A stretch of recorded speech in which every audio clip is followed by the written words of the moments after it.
Hello, everyone, and welcome to episode 106 of the Xbox 4 Gamers podcast. This week, I'm joined by Cameron.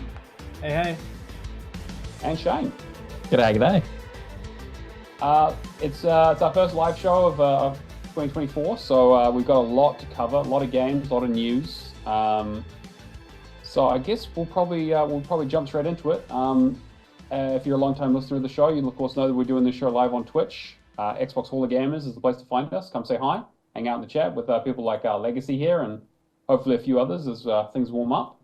But yeah, if you want to come hang out, ask questions, shitpost, all that kind of stuff, feel free.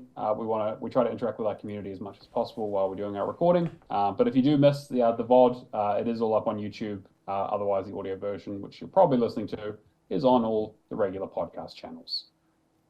All right. Well, I guess we'll start with you, Shane. It's been a little while since you've been on the show. How you been, mate? Things are well. Been doing a lot of gaming, thankfully, particularly over the holiday break. I had a goal last year to play 26 games. I figure like one game a fortnight, that's reasonable. Things started well, died off a bit in the middle of the year, and then came home strong in like the last 2 weeks. So I got to 21, 22 games, which I'm pretty happy with because, I hadn't been playing much in the years prior, and I made a commitment. I said, you know what, I need to get back to my passion, my hobby, cleared a lot from the backlog, which I'm really thankful for. So things have been well. Thanks for having me back. Great, happy to have you. All right, well, we've got a packed show this week, so I think we'll get straight into our community questions. Cameron, what have you scrounged up for us? All right. So the first one, my good old co-op partner Stubby joined the Discord over the break, and he said, "Hey peeps, I'm a lover of nearly all things co-op. What is a game that isn't co-op that you would like to see co-op, and what should never be co-op as you believe it would ruin the game?" Ooh, I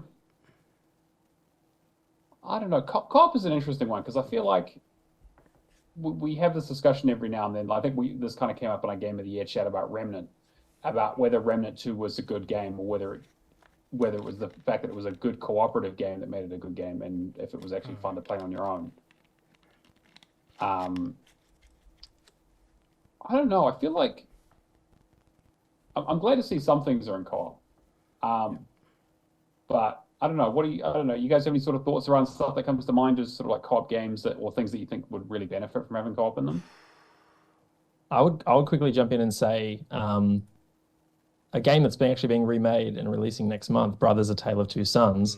On face value, that's a game that looks like it's perfect for co-op because it's two brothers working together, solving puzzles.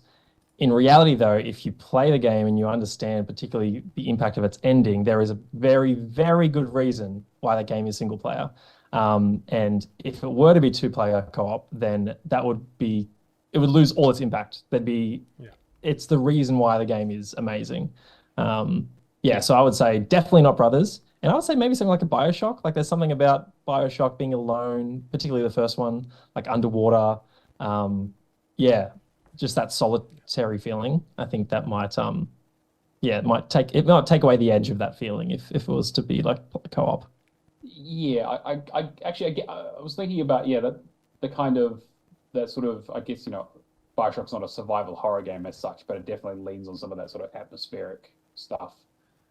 But playing something like Soma or something like that as like a walking sim, or like like horror games, that kind of thing, I think you run the risk of it being a co-op. You turn it from something like Outlast into more like Lethal Company, where it's just like exactly just a couple of people running around doing stupid shit and getting themselves blown up or captured or whatever. I mean I guess like Phasmophobia is kind of maybe the best example of kind of what happens when you have a co-op experience like that, is that half of it is like people taking it seriously and half of it is just like shenanigans.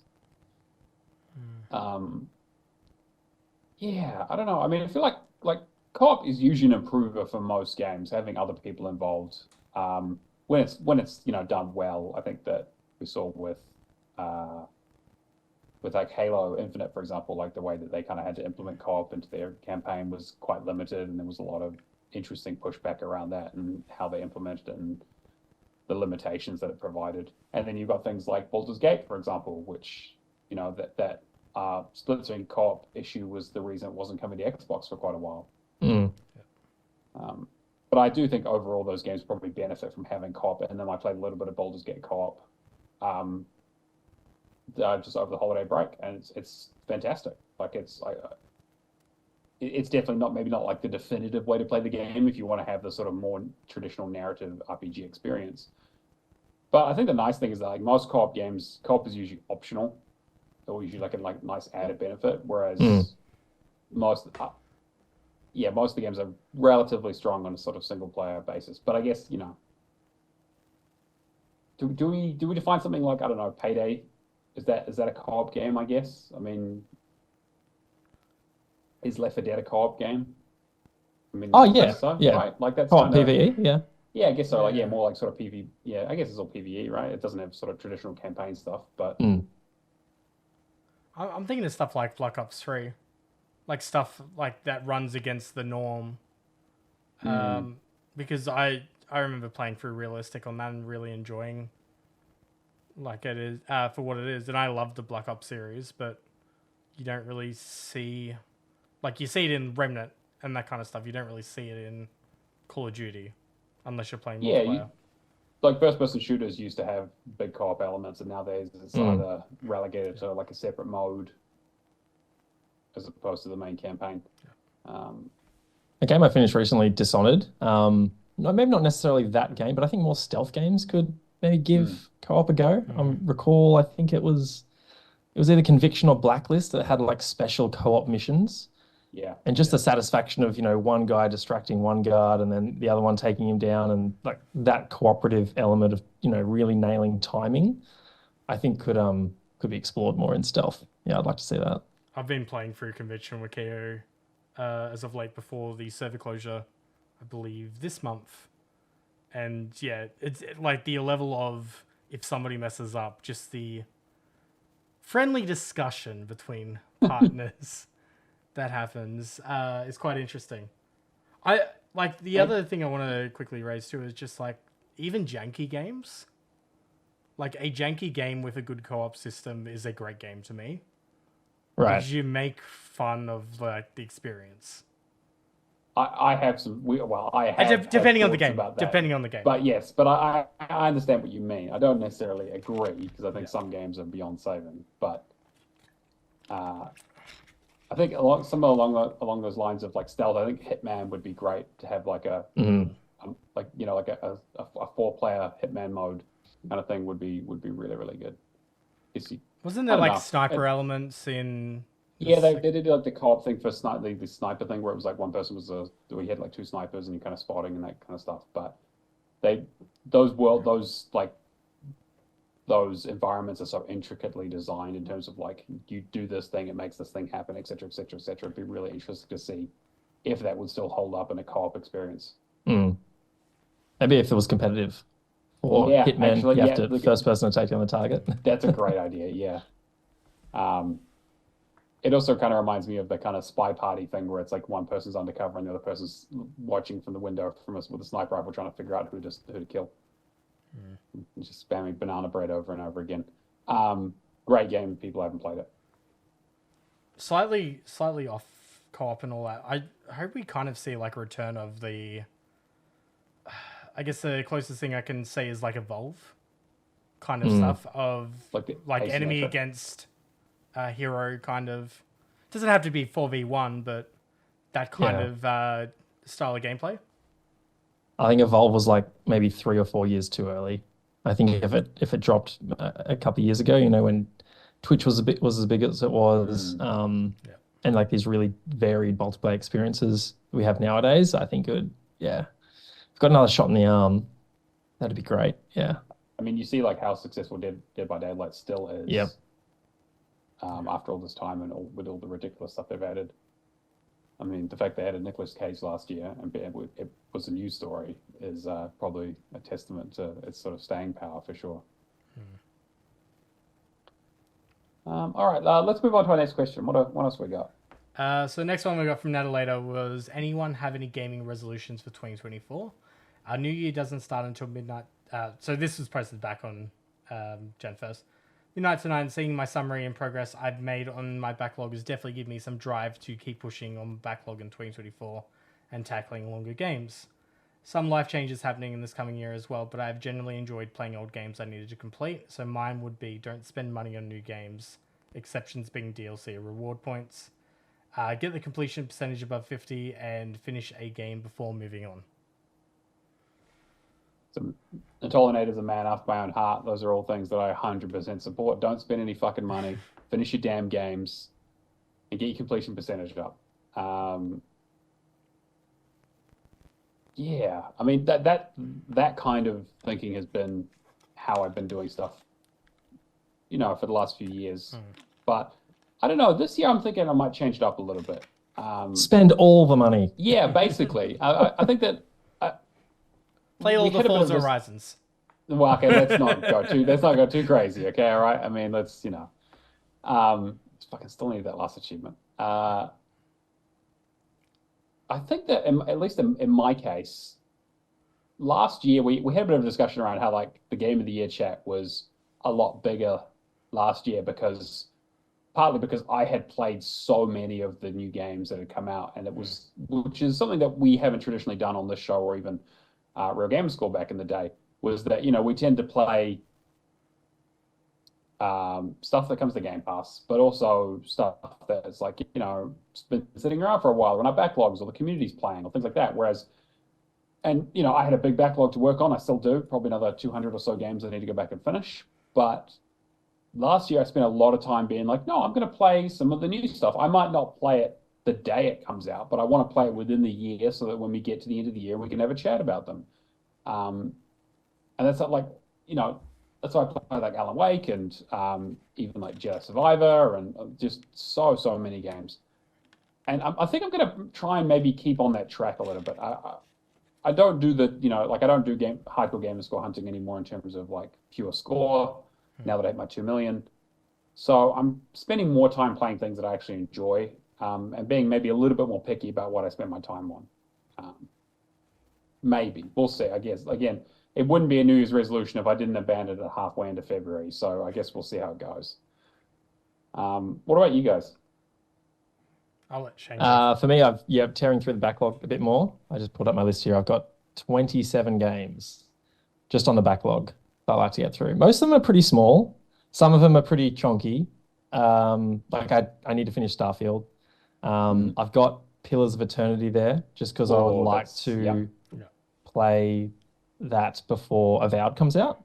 Right. Yep. Cyberpunk is there. I never played Cyberpunk. So yeah, there's some pretty chunky ones. I'm doing this thing right. Yeah, like I just described with Pillars for Obsidian.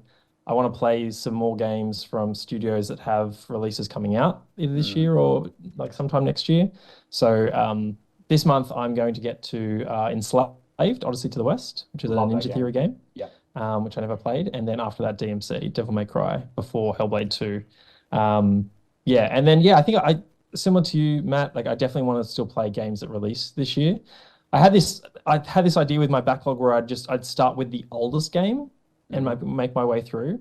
But I know that's not going to work for me because I should just play the games that I'm in the mood to play. The games that I actually want to play in the moment. So, and I've got a list of 27 to pick from. So, but yeah, I think this year I'll also just try and play more 2024 games because I really didn't play many 2023 games. I played the games that I really wanted to play, like Hi-Fi Rush, Cocoon, Jedi Survivor, Usant. So there's maybe like one new game a month, I think. It'll be like Prince of Persia this month, Brothers next month. And go from there. We don't really know much about 2024 yet, so yeah. I think Cameron and I had the discussion last year where we were like, oh, nothing's coming out in 2023. Like around this time last year, we were like, it's like a couple of games in like March and stuff, but like it's dead. There's not gonna be anything to play. Oh, so I'm hoping that we were 100% wrong. So I'd be very interested. I'm hoping that trend continues and that we are always wrong and that there's just always games to play. Yeah. What about you, Cameron? What do you got? You got planned? I mean, I'm eyeing off the completion percentage above 50. I think if I really sink myself in, I can really get that done this year. so far this year, I've just been focusing on I want to complete 6 games a month. 6 games. I want to find a game to the same pedigree of Halo MCC or Age of Empires 2, something that's going to be a 1,000-hour completion again. Not ESO, not touching ESO with a 10-foot pole, but I want to find something that's going to be a long grind that's going to have the same level of, satisfaction in completing it. A big project game. Yeah, big project game. And then I'm finding myself interested in doing themed months this year. So at the moment, for January, it's a bit of a free-for-all, but having played through the crew for most of December and January so far, I'm finding myself getting into racing games. And whilst I've been doing AFK stuff for the crew, I did Wreckfest on PC, and now I've downloaded Hot Wheels Unleashed because it has the, I believe it's Play Anywhere on PC as well. Working on multiple games at once. I will tell you something though. If Age of Mythology drops this year, everything will go out the window for that game. Yeah. We've only seen the one trailer, right? There's been nothing else. Oh, yeah, right? only the reveal. Yeah. Okay. But if there is one game I am keen to play, it is Age of Mythology Retold. In terms of a big project game, is there anything that kind of you've been scoping out or piques your interest or anything like that? I mean, if you need some huge games, I'm sure I can give you some examples. I kind of really hope that Nick's rumor on Gears of War collection from a few years ago comes true. I mean, that would keep you very busy. I think it is. Yeah, that's one of my predictions for this year. If not, I think I might even bundle a few games up as a collection and do a series. I might do Dishonored as a series. I might do Ori, but I need something that's going to be substantial, that's going to last 1,000 hours. I want a multi-year project. Is there a no-death achievement in Ori? There is. Good lord. There is. You can cheese it a little bit, but there is, yeah. Actually, you know what would be a really good one to do? Wolfenstein. Wolfenstein before Before indie, yeah. Yeah. Yeah, I did New Order. I'm yet to do New Colossus. That's the second one, right? Yeah. New Colossus has one of the worst achievements. If indie is this year, then I need to play New Colossus. It's looking like it might be, because I think they're going to show us some gameplay of it, which I think we'll mention shortly.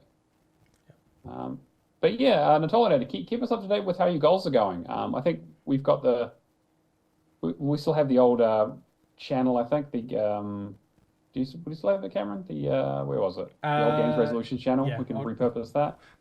I like how I completely forgot about the channel for a year, and then people just immediately jumped on it at the start of the first week of Jan, and then it's just going to go back and look dead at all the until stuff you said you were 2025. going to do. Exactly. Cool. We've got a question here from Isaac, question asker extraordinaire, who says, "Hey guys, back in the day when GTA San Andreas came out, I spent hours trying to do motorcycle trick jumps. I completed the game and enjoyed it, but I just love screwing around on motorcycles the most. Are there any games that have some sort of game element that you really enjoyed, even though it wasn't necessary to play the game? Thanks for the show. You're most welcome, Isaac."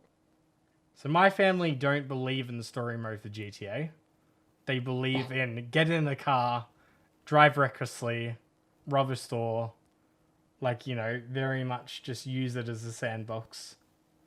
That's immediately where my mind goes to with that. That is the classic one, isn't it?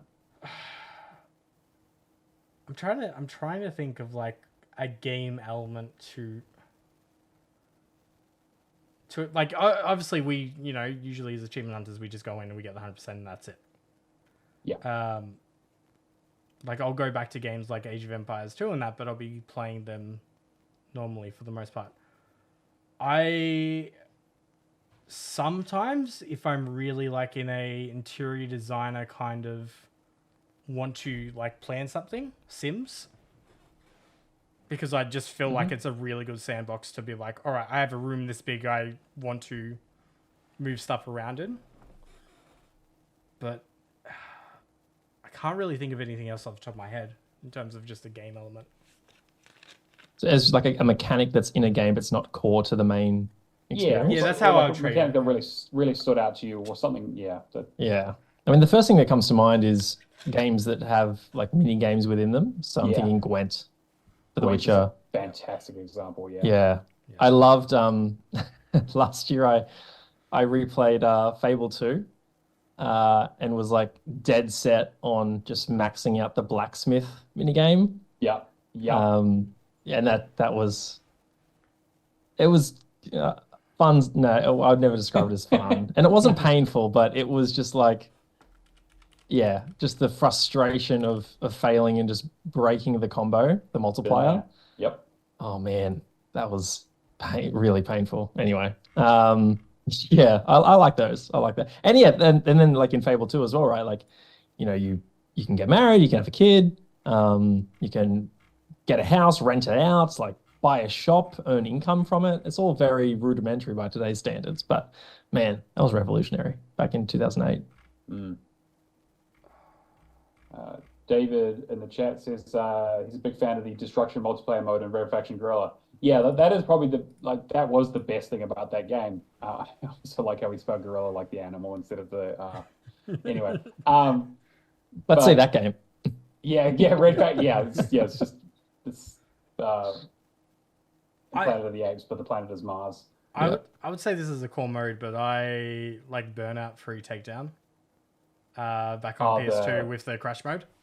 Crash mode, yeah, crash mode was always good. Yeah, I love crash mode, and I've just never seen a game like just take that same formula and bring it forward. And then the other thing that just popped in my head was the Yakuza games, like with the business sim side of stuff. Oh yeah, the management side, yeah, sim stuff, and yeah, I mean, the Yakuza games are rich with all kinds of stuff that's 100% not necessary for the main story. Those games are just like I love a good business sim. Yeah, I see. Like I'm in games for narrative most of the time, so I'm glued to the seat. Like I want to see what's going to happen in the story, and like sometimes like side stories and side content is really interesting, but most of the time I can't stand mini games and other side stuff. I'm trying to think if there's any exceptions to that. I did really enjoy Gwent. I played a lot of Gwent. Well, how about Project Gotham, where the mini game was Geometry Wars? Geometry Wars, a game unto itself. Yeah, I still haven't got the last couple of achievements in the second game. Well, that's the thing with the Yakuza games now. Wasn't the new one? What was it? Daytona or something that they hadn't? They can only access Daytona 2. Yeah. Sega Racing 2 or whatever they end up calling it. Yeah, they put it in the game, which is amazing. There's one thing I remember. This is like one of those things that I go back to every now and then to play for fun, quote unquote, which I know is a bit of a novel concept for the things that I play. This is going to be super out of left field, but Sonic Unleashed. Oh wow! So that game it's a flawed game. I think it has a lot of interesting ideas, but the sense of speed and scale in some of those levels when that hits well is probably the best I've ever seen in a video game. There's one level in particular. I think it's in the Italy place. Because they're all real world places with fake names. So it's like there's like a Greece place, there's an Italy place. I think it's like Italy, I think it's like Rooftop Run, and it has like one of my favorite music tracks from any Sonic game. And it's basically just like you just go, like it's no stops all the way through. Well worth. I mean, like there's other problems with that game in terms of like, especially like the werehog parts, which is like turns it into an old school God of War game, which is very strange. But I think there are some levels in the game that are just really, really well designed for speed, which like funnily enough, like Sonic really struggles with in a lot of games because like it's kind of hard to have a game that I think I sort of saw this in Sonic Frontiers, where it's like, how do you make a game that's not just flat land that you can run across forever and put things to interact with in the game without slowing it to a crawl if you mess them up. But every now and then I just go back and play that because I still haven't finished that game. Also, is probably part of it. Some of the achievements in that game are absolutely ridiculous. But 2024. Maybe. I mean, that would be a really good one to get done. I would say. So maybe that'll end up on the list. But yeah, Isaac, hopefully that answers your question a little bit. But as you probably guessed, at least Cameron and I tend to be very very achievement focused. So once those things are done, we don't tend to interact with too much outside of that. Unless another game comes along and I go, oh, shiny, and just start that instead. Yes, yeah, there's also that. Yeah. Cool. And then Todd here has a question. How does it make you feel if there's a game that has 100% online that you have to be online to play, and the game being full price only for having a few years later for the service to close down? Similar to basically he's talking about what's happening with The Crew, and the fact that the game will basically be unplayable once the servers go down, and some people spent $100 on it when it first came out, etc., etc. Obviously, I'm assuming we all think that's bad and shouldn't happen. But do you guys have any other thoughts around kind of where this happens or what kind of games this happens to, and kind of what solutions might be, etc., etc.? I have a few different mindsets on it. Like if it's something like The Crew that has had like a 10-year run, I think like they've given plenty of notice. It's forgivable in a sense. I think with an online kind of game like The Crew, you announce the servers are going down and you say, oh, the DLC's free, or like you do some goodwill gesture, and then people just clean up their achievements, whatever, and then move on. Something like Battleborn, for example, I think that should have the hindsight of this game's always online, but we should have an offline mode. There should be some... But you could say that about The Crew as well, right? Like that game has a single player campaign and a bunch of other stuff. Like it doesn't necessarily need to be an always online game, right? Yeah, that's true. I view The Crew as more of an MMO than an MMO racer compared to something like Battleborn, where that to me could have always been a single player experience. I mean, The Crew could have been a single player experience as well with online components, but I think most of The Crew was just being structured around the online, and in reality, a lot of the online has massive problems, which I'll talk about a little bit later on. I'm trying to think of any other... Like, Battleborns is always the thing that I just go to. Like, that was a game that should have been preserved. Like, it does not make sense to me that they want the online model for that. Yeah, I was going to say up until that, like the last part of that question, I was just like, oh, that's fine, But yeah, like then you mentioned, and then the servers are shut down and the game's unplayable. It's like, well, okay, that sucks. And yeah, I see your point, Cameron, around, hey, The Crew's had a 10-year run and there's a sequel out, and why don't you just jump over to that? But at the same time, it's like, what if you just like The Crew? What if you don't want to play The Crew too? It's like, how can you not just, create an offline mode where you can just drive around and complete, races against the AI. And then, I hear your point again, Cameron, about the fact that it is certainly more of an MMO. And I think that's probably something you just need to be mindful of when you say yes to jumping into an MMO, right? It's like there's a chance that, this might come to an end at some point. So it does suck that, you would have paid a lot of money at launch for that, though. David just said classic Overwatch. I'd love to go back to classic Overwatch. It just doesn't exist anymore, right? It's done. Yeah. Like, I was excited for Overwatch 2 with the whole planned PvE stuff, and like to me, like what if Overwatch 2 goes down now? There's like nothing essentially for Overwatch fans. That was kind of going to be my sort of follow-on point from this, is that with the amount of live service games that we've seen now, the always online requirements, all this kind of stuff. Originally it was always online's bad because people don't have great internet connections, which I think is a totally valid point, especially for us down here in the southern hemisphere where internet speeds can be rough at the best of times. Yeah. But even thinking in the long term, you get 10 years into a game, like we now have so many live service games that are not, most of them aren't going to survive 10 years to begin with, right? Because they'll go out of business, like you've seen with, look at how many battle royales and other live service games went out of business last year. Some of them don't even make it out of the gate, like Last of Us factions. Yeah, or Hyenas, right? Like that, they spent all that money and it's just they didn't even bring the game out. Yeah. And then you get things like Rumbleverse and Hyperscape and all this kind of stuff, and Law Breakers and all these things that are just like,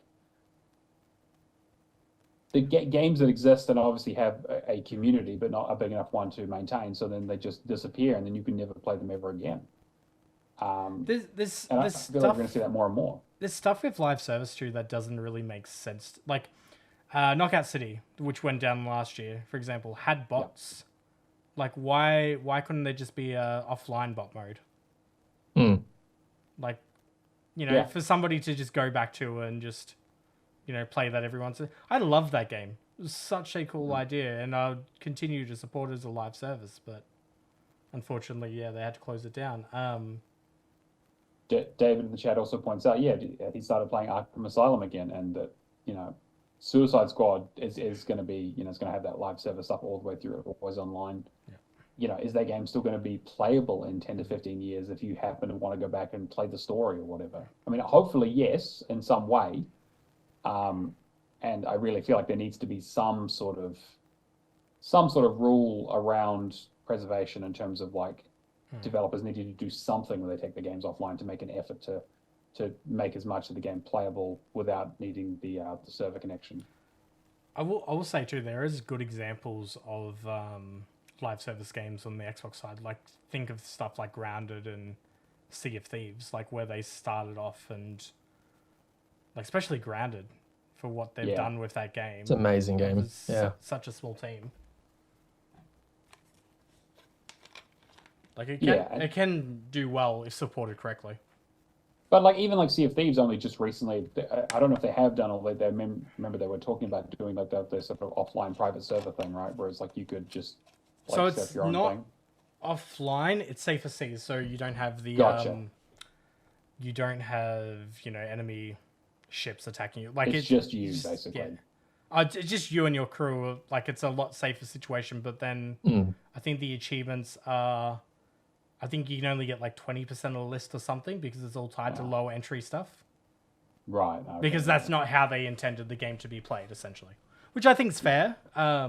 If they're adding something in like that. I don't agree with the live service thing of, especially with Sea of Thieves, of discontinuing achievements while a live service game is up. But yeah. David also in the chat points out that Guitar Hero, is it World Tour? No, no, he's thinking of Guitar Hero Live, right? Yeah. Live, yeah. Guitar Hero Live having the campaign, the career mode available, but their whole sort of online library stuff has just been completely shut down. So that's the other thing too. Like if you're tied to, like the crew, for example, could be tied to licensing with their cars. So that could be we had a 10-year run. Unfortunately, we have to bring the game down because of licensing issues. Which I mean, like it sucks. Yeah. Music games, you see it all the time. I'm hoping that we see maybe a little bit less of that as we go forward, as kind of game developers get a bit wiser to this being a problem. Because I remember that there's the licensing stuff was the reason why the Forza games always got took down after a certain period of time, all the DLCs for them, because they had only I think it was the Porsche DLC. They only had the rights to it for a couple of years, and they just removed it. And they're like, hey, we don't have the rights to sell this anymore. Yeah. So I'm hoping that going forward, they're like, actually, no, we need to hold on to these for a lot longer, if not in perpetuity, in some form or another. Even if they're outside of active development. But yeah. Shane, do you have any sort of closing thoughts or anything? No, I just think, it does suck. But at the same time, I can understand why Ubisoft wants to close the servers on a game that's 10 years old, and its second sequel has now launched. So yeah. That's a good point. Probably not bringing anything in for them at all. No, probably not. Well, there's probably a lot of people playing it now. All right, Cameron, you grab some news for us this week? Yeah, so I got a few news stories. I think straight off the bat, the developer direct was rumored to be returning, and then it was confirmed early in the week. It's coming on January 18th, and it will feature Indiana Games gameplay, as well as a look at Avowed, Hellblade 2, and what was the other one? Ara History Untold. That's it. Oh, which is from the, I think, Civ devs or something. Yeah, Oxide Games. They made up of Civ vets. Yeah. Which I didn't get the chance to play at Gamescom, but I'm very interested in seeing more. Yeah, I mean, like, not much with this. it's good to see Xbox doing the developer direct each year, kind of like starting off.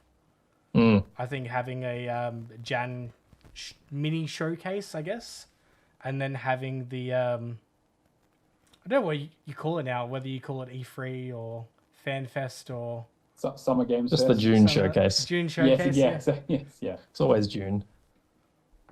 Yeah, but mid near. Yeah, exactly.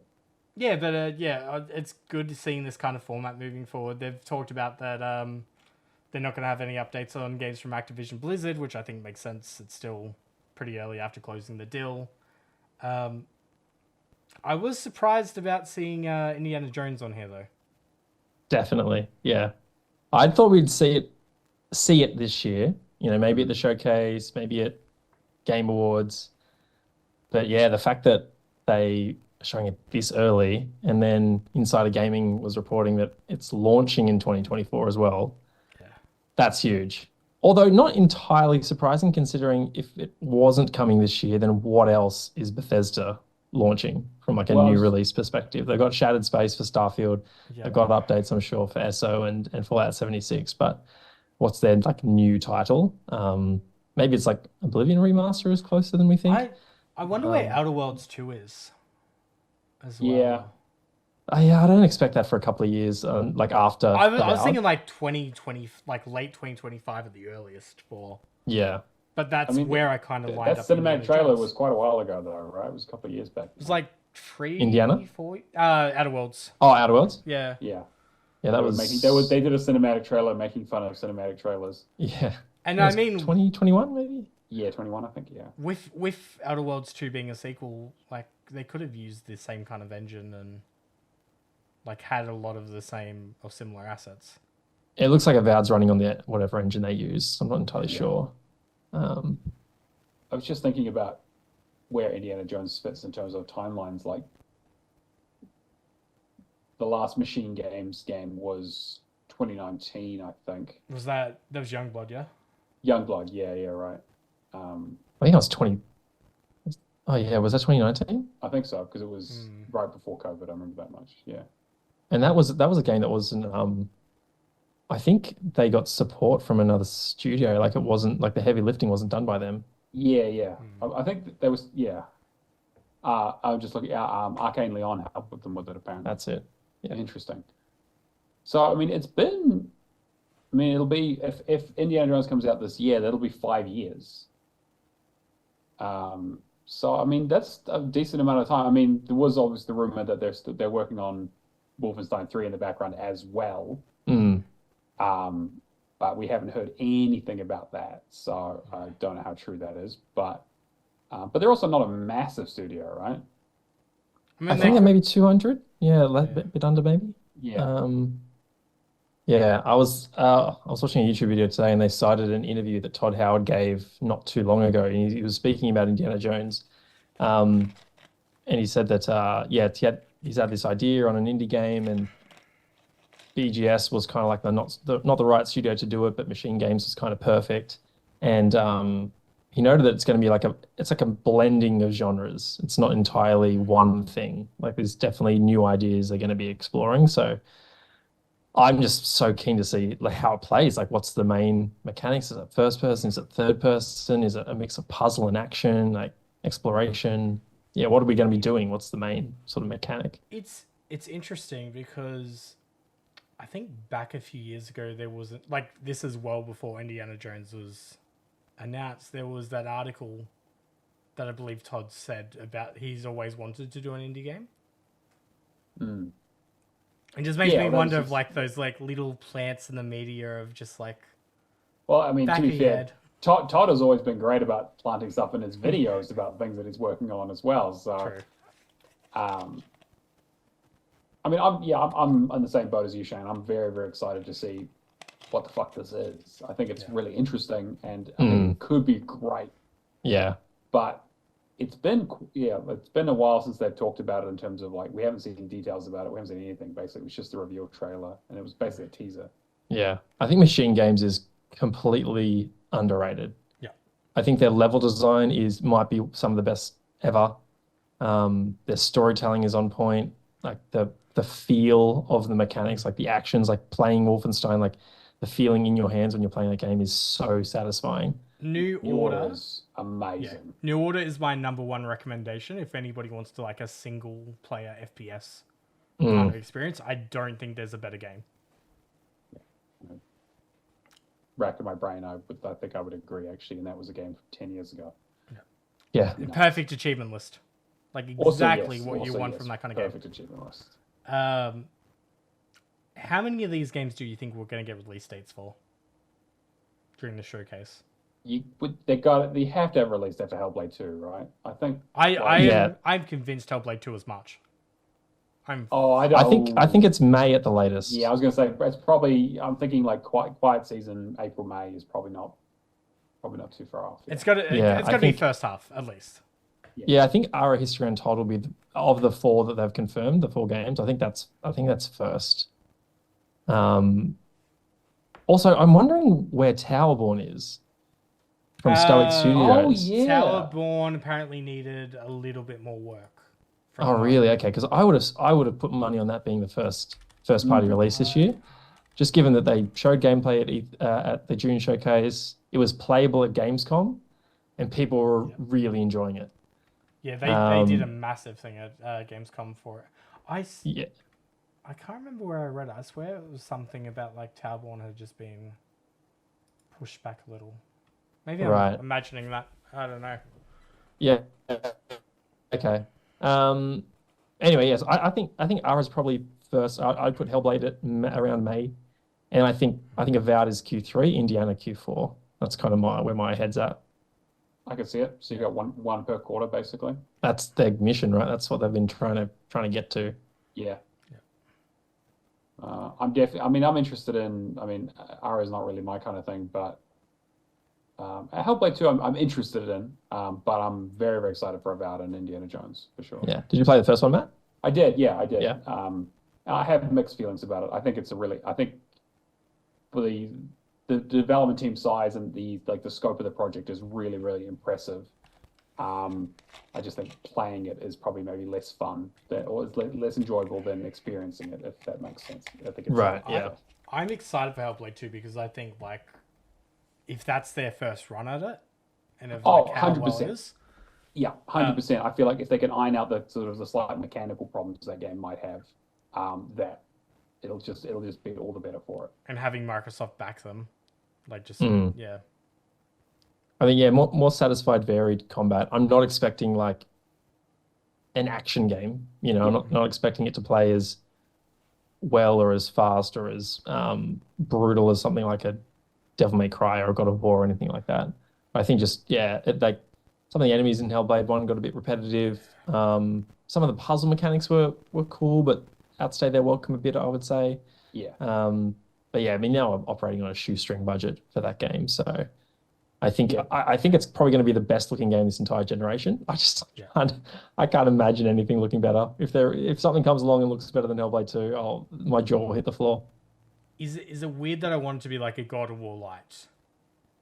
Like I'm saying, I feel like, I mean, you also remember like the original was quite a long time ago. Yeah. So I think that taking inspiration from the other big Norse game on the competitor's platform is probably not the worst idea in the world. I don't think it'll go full in that direction, right? Because I think they're trying to tell a different kind of story. But I think just like having a little bit more varied combat, having a little bit more varied puzzles, maybe slightly longer than what the first was. I'm not expecting like a grand scale, like 50-hour. No. I reckon 10, 12 hours tops. Yeah. 10 to 15. Yeah. Because, I mean, I remember thinking to myself, oh, yeah, Hellblade, finish it in like 4 or 5 hours. I'll do it in one sitting, smash it out. I think I lasted 90 minutes and I was like emotionally drained. So long. I need to take a break. So, yeah, I imagine it's going to be something similar here. And you got to remember also, like, you know, they're going for a particular type of experience, right? This isn't a third-person action game where you're getting new weapons, upgrading them, you know, like getting new abilities. It's just that's not the type of experience they want to deliver here. So, yeah. Yeah, based on the trailer stuff, it doesn't look like things get a lot better for Senua. So I think tonally, I think it's going to be more of the same, which I'm totally on board for because I just want the I love setup. my grimdark. Want the setup to be able to like take it all in, like just have like dark room, have that sound. Yeah, headphones. Yeah. Yeah. Cool. Yeah, I'm very interested to see what they do with Indiana Jones.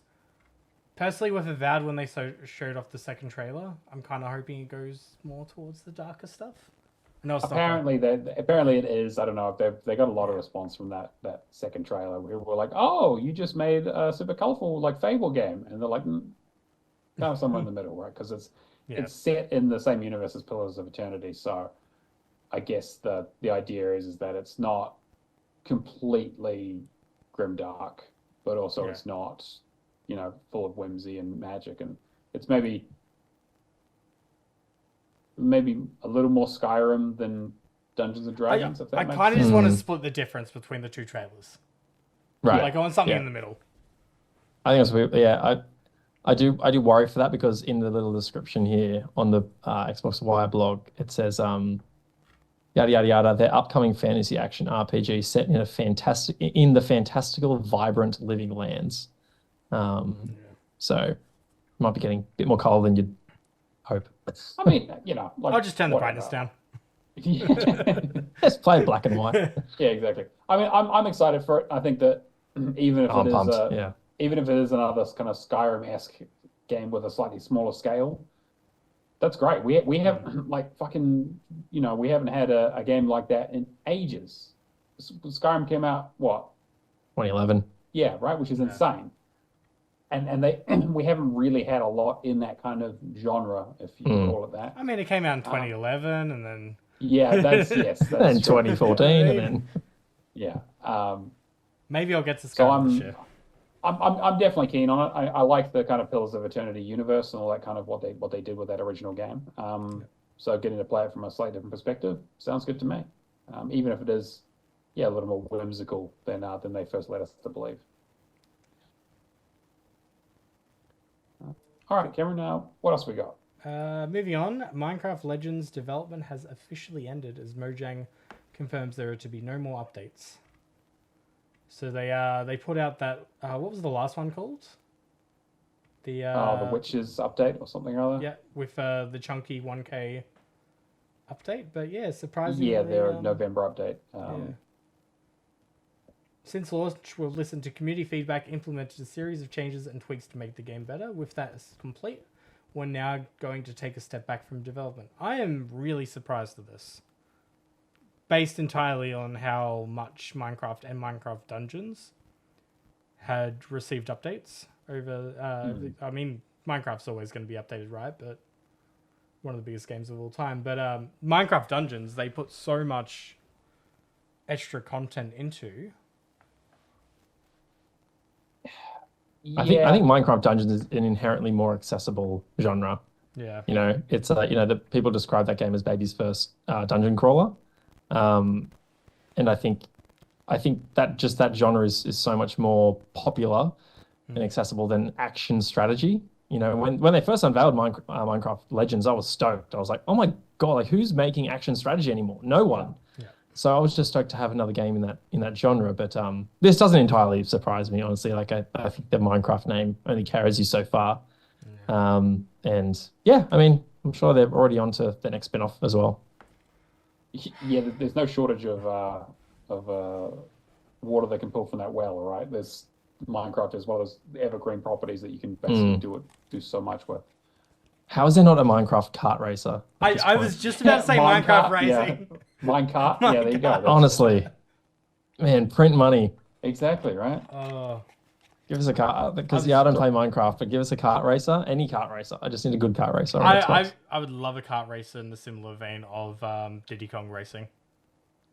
Like CTR or oh man, take me back. You know what was good? Oh, now I've completely blanked. No, Joyride Turbo. Joyride Turbo? I need to go back the to non-Connect one. Yeah. Yep. So good. Oh man. Man, the 360 knew what to do with avatars. Like so many games. Did they though? Look, compared to the Xbox One generation. I mean, sure, now, that's fair. I mean, like, do you think of something like the Wii? The Wii had so many games that you could that you could implement. What are they called? Mies. Mies, yeah. Yeah. Just that period of time, like Even like was it like a rock band you could bring your one into and all that kind of stuff? I remember that. Yeah. But for Minecraft Legends, I know that I was of the same thought that this was going to be supported quite a bit in the same way that Dungeons was, which is why a lot of people were a bit worried about starting it because the initial list looked quite simple, but everyone was worried that it would get a bunch of really difficult DLC in the same way that Dungeons did. But I'm kind of with Shane. I'm not hugely surprised that this is it. I saw a lot of people in the comments being like, "This is ridiculous. What is Mojang doing?" etc., etc. And it's like, I don't know really what they expected. Like this is a game that had a very set story. Like the whole thing was that you would start a campaign, run through the story. You would put the campaign settings on, and you would run from the story from beginning to end, choosing which factions to fight against. Yeah. And that was pretty much it. There wasn't really a huge amount more they could do with it, unless they did like a big expansion or like another map or like a whole nother separate campaign or something along those lines, which it doesn't really feel like that's the kind of route they wanted to go with this kind of game, considering it didn't do gangbusters, it didn't like Dungeons did quite well. This did less so, but like Shane said, I think it's a less accessible genre.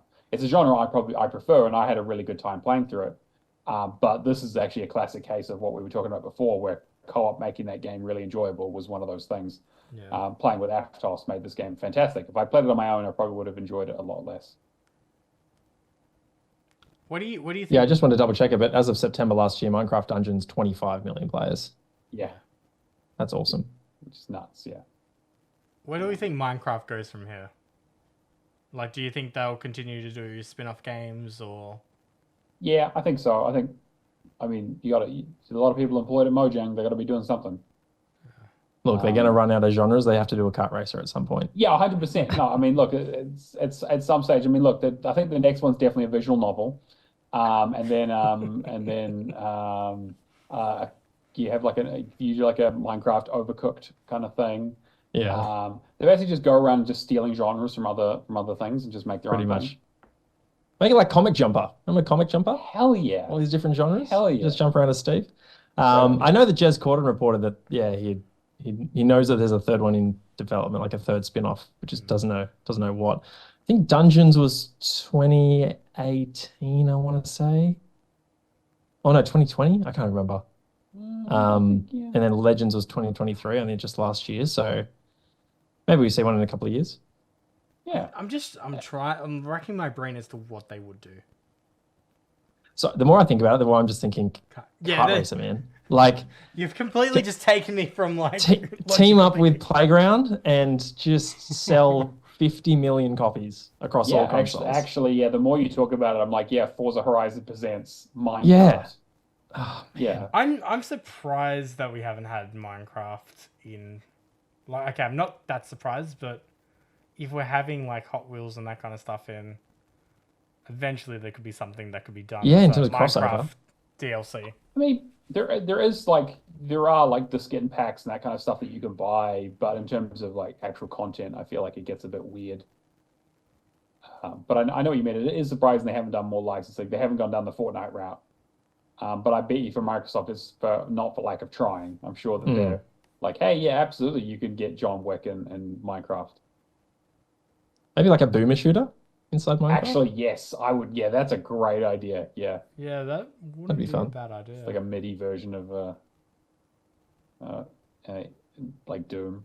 Oh, actually, it's a great. Yeah, actually, I mean, I was gonna say like roguelike, but like how much of Minecraft? I mean, that's essentially like there's so much of that that's already in Minecraft Survival, right? But there's so many mods there's a lot of mods, there's a lot of opportunity. I mean, you can build pretty much anything in that game, right? So, I'm sure I'm sure build your own tracks in this Minecraft kart racer. Exactly, yeah. Like, imagine like blowing up part of the track, and all of a sudden you're just racing underground, like in caverns and make your own tracks. Yeah, it's $1 million idea. Speaking of racing, people are unhappy with Forza Motorsport. Who would have thought? What else is new? Yeah, exactly right. I mean, the tires were very round in those games. It did look very, very good. I love how like as time goes on, my opinion of playground games just goes higher and higher, and then my opinion of Turn 10 just goes lower and lower. Like, Yeah. I don't get it. Yeah, I don't play Forza Motorsport at all. Like, it's not my sim racing is not my thing. I would have bet so much money on this being the best Forza Motorsport. You know, the lengthy dev time, all the lessons learned. I can still recall like Forza Motorsport 5 coming out, launch of the Xbox One, and they got hammered because of how hard they pushed microtransactions, and they really turned it around with Forza Motorsport 6. So I'm like, yes, okay, all these learnings, take it, just make the best racing game you possibly can, make everyone happy, and watch the play base swarm, you know? And they've just completely fumbled it. Like, it's not a bad game by any stretch, but I don't know. It just seems as though they're a bit out of touch. And that really baffles me for a game that's really driven by so much of its community. Pun definitely intended. I'm very glad that they've put so much focus on the accessibility, and like that is the one thing that is a resounding success for this game. But I feel like as time goes on with each iteration, Motorsport's becoming less and less of what it was. And I think part of that is because Horizon has just done such a great job. Yeah. Especially like since 3. But also like Horizon has been more present. You know, that this long dev time has not super helped Turn 10 in terms of people wanting to play a Forza game. Most people's experience with it is like, oh yeah, I played Forza Horizon 4 and 5 because they came out one after the other. I haven't played a Forza Motorsport game in years because they hadn't put one out. David points out you got bored of it real quick. Yeah, that's kind of the feeling that I'm getting from a lot of people is that, you know, limited tracks, a lot of grindy achievements and having to race, 2.5 hours to level up a single car. Yeah. And just kind of like not a lot of variety. I don't know. I mean, there's probably not, I don't know if there's much to say about it, but I want to quickly touch base on some stuff. So the things that they're like basically responded back about is the progression system in Forza Motorsport being a diversive topic. Well, it said addressing this feedback is a top priority for the team going in 2024. It will take some time to properly alleviate options, make necessary code changes, and thoroughly test those code changes. The studio also said it's aware that race regulations aren't always working as they should. Examples include players receiving inconsistent or unfair penalties related to intentional and accidental collisions. It's important that we capture all the data that we can about a race when FRR rulings happen in error. So over the next few months, we'll be working with some long-time competitive motorsport players to gather direct telemetry from where they've been playing. The more I think about Forza Motorsport, the more I wonder whether it's a Sea of Thieves. Like a 2017 Sea of Thieves of like this is a live service game. They want to make it into a platform. Is this just we've got the bare bones out, we're going to turn this into something great, but it's going to take 5 years to get there? Not 5 years, but you know what I mean. Like it's... Yeah. I mean, I feel like the fact that they just called it Forza Motorsport, right? They didn't put a number on it. They just kind of put it out there. I think that you're 100% right that they want this to be the platform. But the problem with having a platform is like you only get one launch, right? Yeah. And if you fumble the launch... Unless you're early access. Even then. But yeah, like there was an argument of like Sea of Thieves really needed to be like an early access game for a certain period of time because it should have been, yeah. Just a huge, like a real dearth of content. And it's definitely gotten there with all the DLC that they've done and all the updates and all that, et cetera, et cetera. So yeah, I definitely think Forza could definitely be going in that direction. But I feel like they've got a lot less runway than Sea of Thieves does. I feel like people are going to drop, like the sim racing genre is inherently has a higher barrier to entry and sort of less general interest than something that is like, has a high co-op element and a lot of like fun, just messing around stuff where it's like, this is a sim game. Yeah, you think of Sea of Thieves has a level of camaraderie because you're inviting somebody to your crew. It's a co-op thing. There's not much else out there that's like Sea of Thieves, whereas Forza has plenty of competition. Yeah, exactly.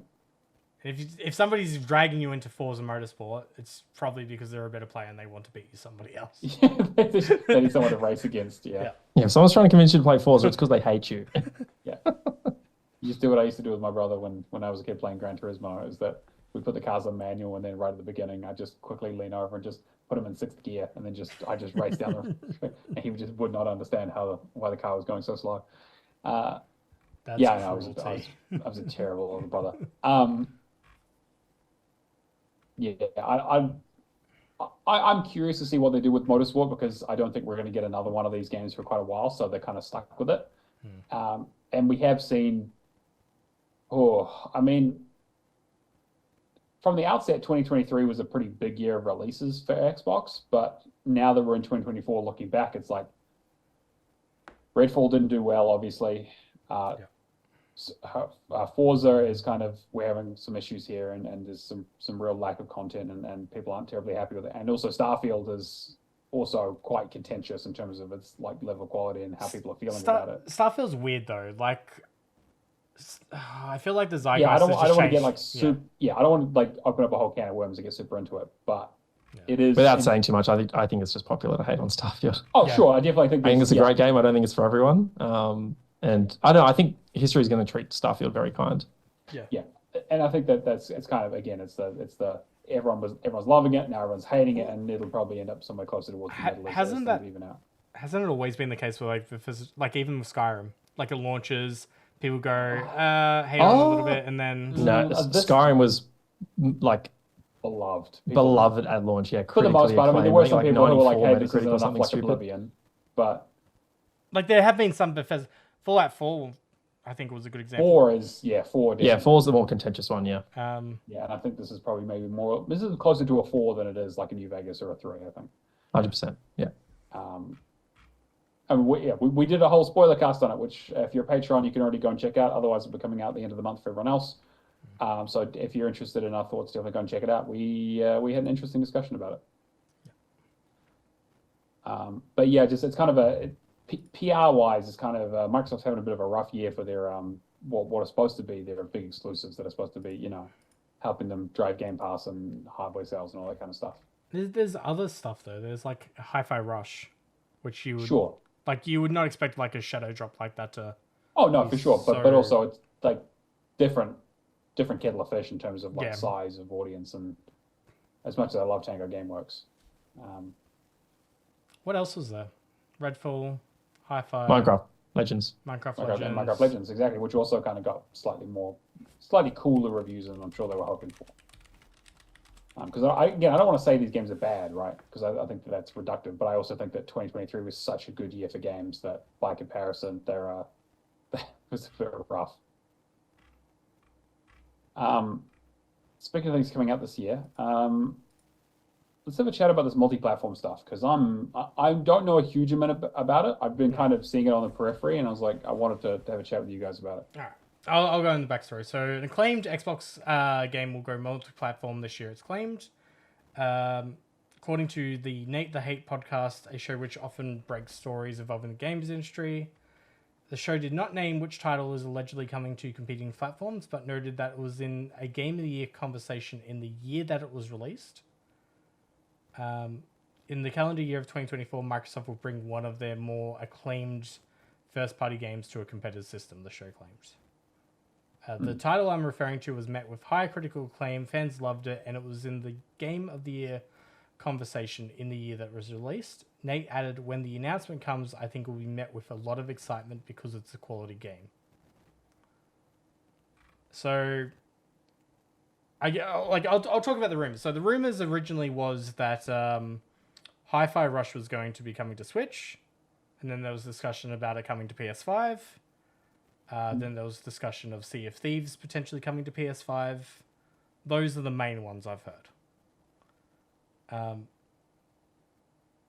I find the whole conversation very interesting because I'm very much in the opinion of I think the less exclusives, the better for the industry.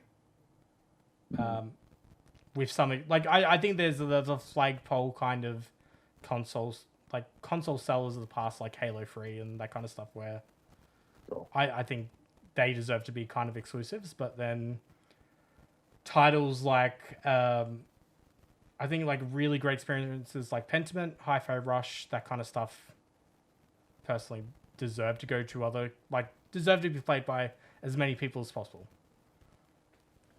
But I mean, like, guesswork. Like, actually, how awesome would it be if Pentiment like launched on Android or iOS? Yeah, I mean, I think that the game would be a good fit for that, right? It's not like it's a super frenetic action game where you don't need a controller. You know, it's a narrative game. You can easily click around a screen and just kind of read. I think Microsoft would argue it's just like, well, hey, anyone with a mobile can sign up to Game Pass and play it via the cloud. Yeah, exactly. They're also looking to move into mobile as well anyway with the acquisition of King. Yeah. And then so maybe it's a third store. You even got them reaching out with like MetaQuest free. Like you can play Game Pass through those headsets now. Yeah, they want Game Pass on as many screens as possible. Yeah. I think it's smart. I mean, I think it makes a lot of sense. That they've been beating this drum for a long time. Around, like, even Phil Spencer saying he'd love to have, you know, the Game Pass app on PlayStation and Nintendo, you know, years and years and years ago. So this doesn't come as a huge surprise. Well, they've done Ori in the past on Switch. Yeah, it's not unheard of, and Minecraft obviously is still on other platforms. So having some of this, I don't want to say smaller games, but like you said, like less like tentpole releases on other platforms after they've originally been on the Xbox, I think probably makes a lot of sense. Yeah, I would say like more experimental first parties. Sure. Yeah, it's hard to classify, like, you know, some not console sellers basically. Yeah, essentially.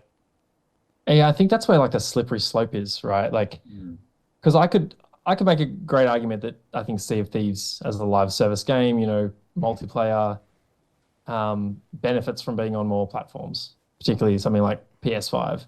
I've long said that, you know, games like that, live service games in particular, they just get better when there's more people playing them. Yeah, it's easy to find matches.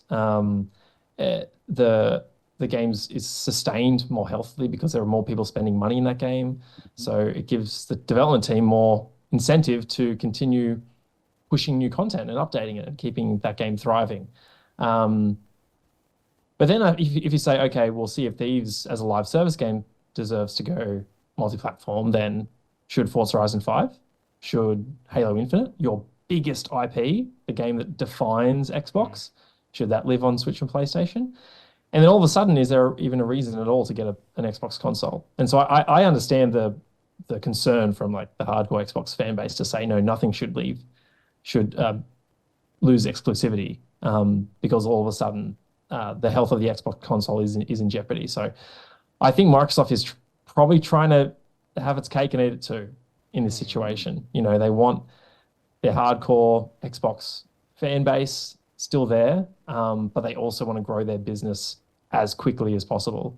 And I hope they tread lightly. I don't think, because, like I said, slippery slope. The second you set precedent with one first-party game from Xbox Game Studios, you know, not necessarily Bethesda or Activision, then that conversation can catch fire. It can take take on a life of its own. And all of a sudden it goes from, well, Hi-Fi Rush is on Switch and PlayStation, so what's the next Xbox game to go multi-platform? Don't you want all your games to be as successful as possible? And then the sentiment becomes, well, Xbox games are going to come to PlayStation anyway. Why buy an Xbox console? So, yeah, I understand the concern from the fan base. I'm really curious to see how Microsoft reacts, because I think it does play into their whole, we just want to reach as many players as possible. But is it going to come at the cost of a waning console business? Then, yeah, that might be the case, which I hope not, because I love my console. I want the Xbox console to live on as like the foundation of the Xbox ecosystem, right? Until obviously the experience on cloud becomes indistinguishable to local hardware, which I'm not sure it ever will, but we're going to get close eventually. Yeah. It has made leaps and bounds over the last sort of 4 or 5 years. That's Microsoft, though. They always jump on the tech a little bit too early, and then that's it. Yeah, and I think they're like a generation ahead of themselves here. Yeah. I think if we got to like the next generation, and like and then they started to experiment more with this, I think that'd be okay. Well, like when cloud's in a really good place, right? Where cloud is a really viable option for us as hardcore gamers to really experience that. Particularly in our country, it's not right now. I feel so strange about it though, because I think like personally to me, exclusives shouldn't be the thing that sell consoles. It should be just the ecosystem of the console itself. But then I could 100% see Microsoft going down the way with cloud of like eventually, hey, if we don't need to make a console, that's less of a cost, as long as we can put our games everywhere else or have some form of an ecosystem. I will also point out that the Series X sales for last year were down like 15% from the previous year. In terms of like pure hardware, like they are selling less consoles. Yeah. Like I love my console. Like I yeah, me too. I love the console Series is X. the Great. most preferred way for me to game, but Yeah. I mean, I'd love to live in a world where there was no console wars. We could play Animal Crossing or God of War on our Xbox, and you would just go with the system that speaks best to you. Yeah. Not worry about the software, worry about the hardware. Yeah, and I think that I can't say I'm surprised that they're branching out. I mean, I think, like Shane, what you were talking about, people not wanting to buy an Xbox because their games are available elsewhere, right? Like, I feel like we're already kind of most of the way there, where the minute, like, again, I happened to be on Reddit the other day with people talking about this conversation and being like, well, it's like I buy all the games that would be on Xbox on PC anyway, right? Because they bring them out on both, and PC is the best place to play everything. Yeah. But now PlayStation bring out most of their first parties to PC. Definitely not day and date. But if you're willing to wait, like, if you want to play God of War Ragnarok, it's like, I could buy a PS5, or I could just wait. And I'll just play it on the PC where rather than putting $700 on down on a console that on a console that I'll play for one. Exactly. Yeah. And I think that's the thing where like PlayStation was really, really like reluctant to start putting things on PC for that exact reason of being like, well, actually, you're going to cannibalize your console sales for people who are interested. Yeah. But I think the money that they make, because I think the majority of people are going to be like, I have plenty of things on PC. It's not worth it for me to, pick this up to play Ratchet and Clank, Spider-Man, and God of War, and that's it. It's like I'll wait for them all to come to PC, and I'll play them on PC on Ultra on my 4090, and have a better experience on it than I ever would have had on a PlayStation. And then Xbox buy a Switch. Yeah, then buy a Switch basically, because Nintendo will never bring out their console to anything else ever. Yeah. So yeah, going PC Switch is like the best way to have just about everything available. Right. I think what's frustrating for like a lot of fans on the Xbox side is I think we can all imagine a world in which Microsoft dominates console and has a successful PC and cloud business at the same time. Yeah. I think that's the frustrating part, where it's just like, because we're fans of the ecosystem, right? Like we're in it because we love it. We love these games, and I think a lot of us hearken for those 360 days, where Microsoft was a strong competitor, had a thriving console ecosystem, and look, just take that and replicate it across PC and cloud. We're just not in that reality anymore.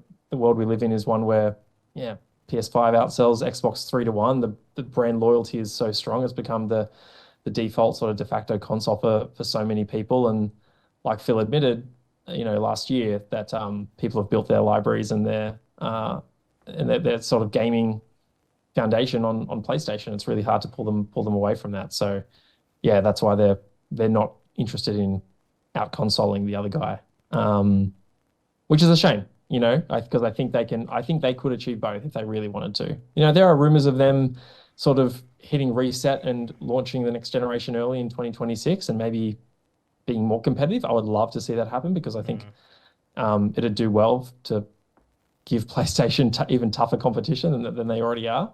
We're just gonna have to wait and see. But I think you're right, Cameron. I think they're probably just a generation ahead of where the world is going when it comes to cloud being the dominant place that most people play games. Let's hope they just don't fumble it again. Fingers crossed. It'd be really interesting if the conversation around this was like more of a trade. Like if we with like IP. Yeah. Yeah. What would you want? from the I was gonna others. say, but man, can you imagine that negotiation? It's gonna be like Pokemon cards all over again. It's like, well, I've got one Halo and I've got a Fable. Can I trade you for a God of War and a Spider-Man? And they're like, no, there's no way I'm giving you Spider-Man. I'm gonna make this very easy. All Disney IP should be multi-plat. I mean Yeah. yeah. I mean, actually, that would make a lot of sense. Because then we'd all get Marvel Ultimate Alliance, get that off the stinky Switch, and then everyone gets Spider-Man, and then everyone else gets Blade. Yeah. An indie. Blade I'm and happy with that. Indie. I think I can understand exclusivity like with God of War and stuff that's like developed in-house. Yeah, it's like PlayStation built IP. Yeah. But as soon as you're taking IP out of it and making it into something that's exclusive for your console that we've treasured in some different form of media before. Sure. So it's hard though where you draw the line of that because like Insomniac are still one of their internal studios making that game at the end of the day. Yeah. And if they weren't making that, they'd be working on Sunset Overdrive 2 or something along those lines, right? I just don't want to get to a point like 10 years in the future where we're just like, oh, I need to get a PS5 to play the Wolverine game and then I need to do this. But again, it'll all be on PC, right? Like that's true. That is the thing. They're 100% going to be bringing it to PC Eventually, yeah. That's where the money is. Yeah. It's the growing market. The other one I forgot to mention before too was Psychonauts 2. Oh, yes. So the exception to me as well is if you have existing original or the prequels or whatever on that particular platform, I think that's fair game. Yeah. I want Sunset Overdrive 2. I think that was a special case, right? Like the game was kickstarted with all these different platforms. You might have announced well before the acquisition. If they make a Psychonauts 3, I can see that being exclusive. In the same way that the next Elder Scrolls will be exclusive, and Fallout and Doom or whatever. I mean, the rumor was they were going to remake the first one, which I think would be a godsend because that game. First Psychonauts? Yeah. Oh, please do. Yeah, that would. Yeah. I feel like it would be such a dick move if you remade a game like Psychonauts and they just went, they made it guess exclusive? what? Yeah. It's exclusive. Oh, yeah. I don't think they would, right? Because I mean, at least with Bethesda, that's what all the remasters they've been doing for Doom and Quake have been multiplat, and even that anniversary edition of Skyrim the other year, that was still multiplat as well. Yeah. So I've got a feeling like even this Oblivion remaster, I think those like that and the Fallout 3, I think they'll be multiplat. Yeah. I mean, it makes a lot of sense, even when I don't want to dive us back into the Activision Blizzard stuff, but, that was a big part of the negotiating thing was like, it didn't make sense for them to cut off games that made so much money on a platform that outsells them 3-1. It's like, why would you take COD away from the PlayStation? Yeah. You get your 30% every time it sells. I'm really interested to see what they do with Switch. Yes. Really interested. Well, I'm interested to see what they do with Switch 2. Or whatever that ends up being. I think I'd say Call of Duty on the OG Switch. I don't think so, yeah. I mean, it'll be like playing Call of Duty on a DS. It'll be fun. It'll be like the old days where they brought out a Game Boy version of the game made by a completely different developer that has nothing to do with the original game. Yeah. Good times. All right, now tell me about this fucking toaster. All right, so Xbox Series S toaster will roll out globally very soon. I saw this, I think it was last week. It came out for Walmart at $39.99. Yep. Okay, sorry. In the US and France right now, it's from Uconic. And over the next month, fans will see additional retailers bringing these toasters to their online offerings. Fuck. I just had a thought too. It's gonna be like an EB exclusive. Yeah, and it's gonna be one of those things of like I've pre-ordered my Series S toaster for EB Games. Gotta make sure you get your points, mate. Oh. I mean, the fridge was a good idea. I think this one's a bit of a stretch. Yeah. I mean, who looked at the Series S and said that's a toaster? Yeah. No one. Everyone looked at the Series X and said that's a fridge. Yeah, exactly. The fridge means... If anything, this should be a Bluetooth speaker. Yeah. Yeah. I would buy a Series S Bluetooth speaker if it was like smaller, like a mini Series S, even smaller than it currently is. I'm enjoying all the comments on the TA article about it. It only works with digital bread. Doesn't toast not included. You got to buy it as microtransactions. That's the weird thing though, because like you think about it, a toaster is like essentially a disk drive. Yes, that's Yeah, exactly right. the one thing Yeah. the Series S doesn't have. Yeah, Exactly. is This it toasters region only locked? runs at 1080p. Yeah, exactly, exactly. Developers No can't 4K code toaster. for Doesn't it. have split screen co-op. Yeah, No split screen co-op toaster. Oh boy. probably got better spec than the Series S. Yeah. I mean, look, I heard they tested co-op. They cut one piece of bread in half, and one got lost in the toaster. yeah, that's it's just got too badly burnt, unrecognizable. I mean, look, I could use a new toaster. Maybe I don't know. This looks like the cheapest kind of like Walmart. it does look really bad, actually. Yeah. Yeah. Like the speaker, I would fully get across, even if it even if it just played, the bare minimum kind of audio. I mean, I've got my Xbox Mini fridge sitting here, and it's like I don't use it because it's like it's cool to look at, but I know that it's also like only a thermo cooler, and you're not supposed to have it plugged in all the time, and blah blah blah. And I'm like, all right, it can look cool. I want the proper Series X fridge. I want the one that Snoop Dogg. Oh, The Rock. Is it The Rock or Snoop Dogg? Oh, yeah. Maybe, sorry. Well, there's Yeah, a couple maybe. of them that went out. Snoop Actually, I think they Dogg, had like 3 or 4 of them. Justine, and Justine got one, which was so weird. Somebody else. Oh man, yeah, that's the kind of fridge I'd want. And speaking of variations of hardware design, I was thinking maybe for like the 360's 20th anniversary, just take the Series X and put it in a 360, like the shape, exact form factor of a 360, and release that as a limited edition Series X. You got to make sure you take the red lights out of it though, so no one fucks with it. No, gotta leave it in there. That's part of the Part of the experience, part of the charm. I would be all over that. 1 in 3 chance it might just fucking break. $800. Oh man, to have like what is a Series X on your like TV cabinet, but it looks identical to a 360. Yeah. Which version of the 360? Like the original OG one? I'd want OG. I know some people would probably want the S version, but yeah, I had the OG white. The classic OG white, yeah. And if you were cheap and you didn't go for the premium one, it had like the non-glossy disk drive or whatever. That's right, the arcade 360. Yeah, the arcade one, and everyone was like 4 gig hard drive. Yeah, exactly. It's like, come on, you couldn't spend an extra $100 to get the good one with a proper 20 gig hard drive or whatever. Yeah, you can fit Geometry Wars and Zoomer on the hard drive, and that's about it. Exactly. Play Heavy Weapon. It's my first completion ever, Heavy Weapon. Yeah, I don't think I'll buy this, but it is funny to see. I think by the end of this, I mean, Microsoft might have a lucrative business in the homewares category. You never know, right? So if you get a Microsoft washing machine or whatever. But looks like there's your original Xbox hardware. It's actually in the white goods section. Exactly. Plays Doom because they own the IP now. But yeah. Oh god, could you imagine a future where Microsoft stops doing consoles and just does entirely white goods? Sure, why not?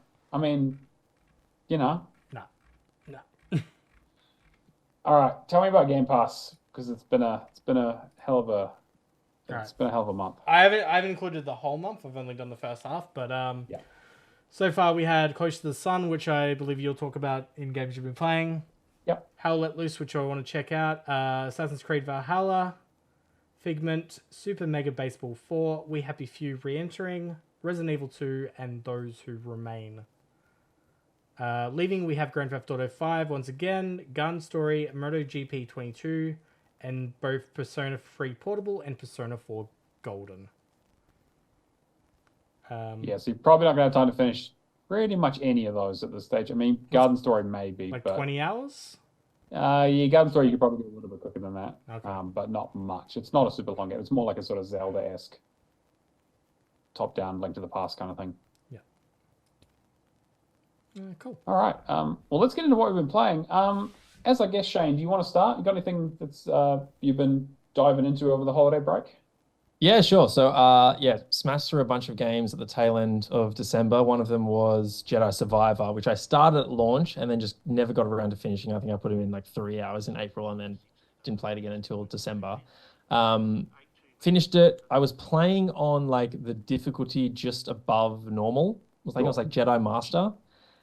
Yeah, I want to say Jedi Knight maybe because I think it's like Padawan, Jedi Knight, and then Jedi Master. I think is the okay, yeah, probably Jedi Knight then. And yeah, really tough. Was loving it.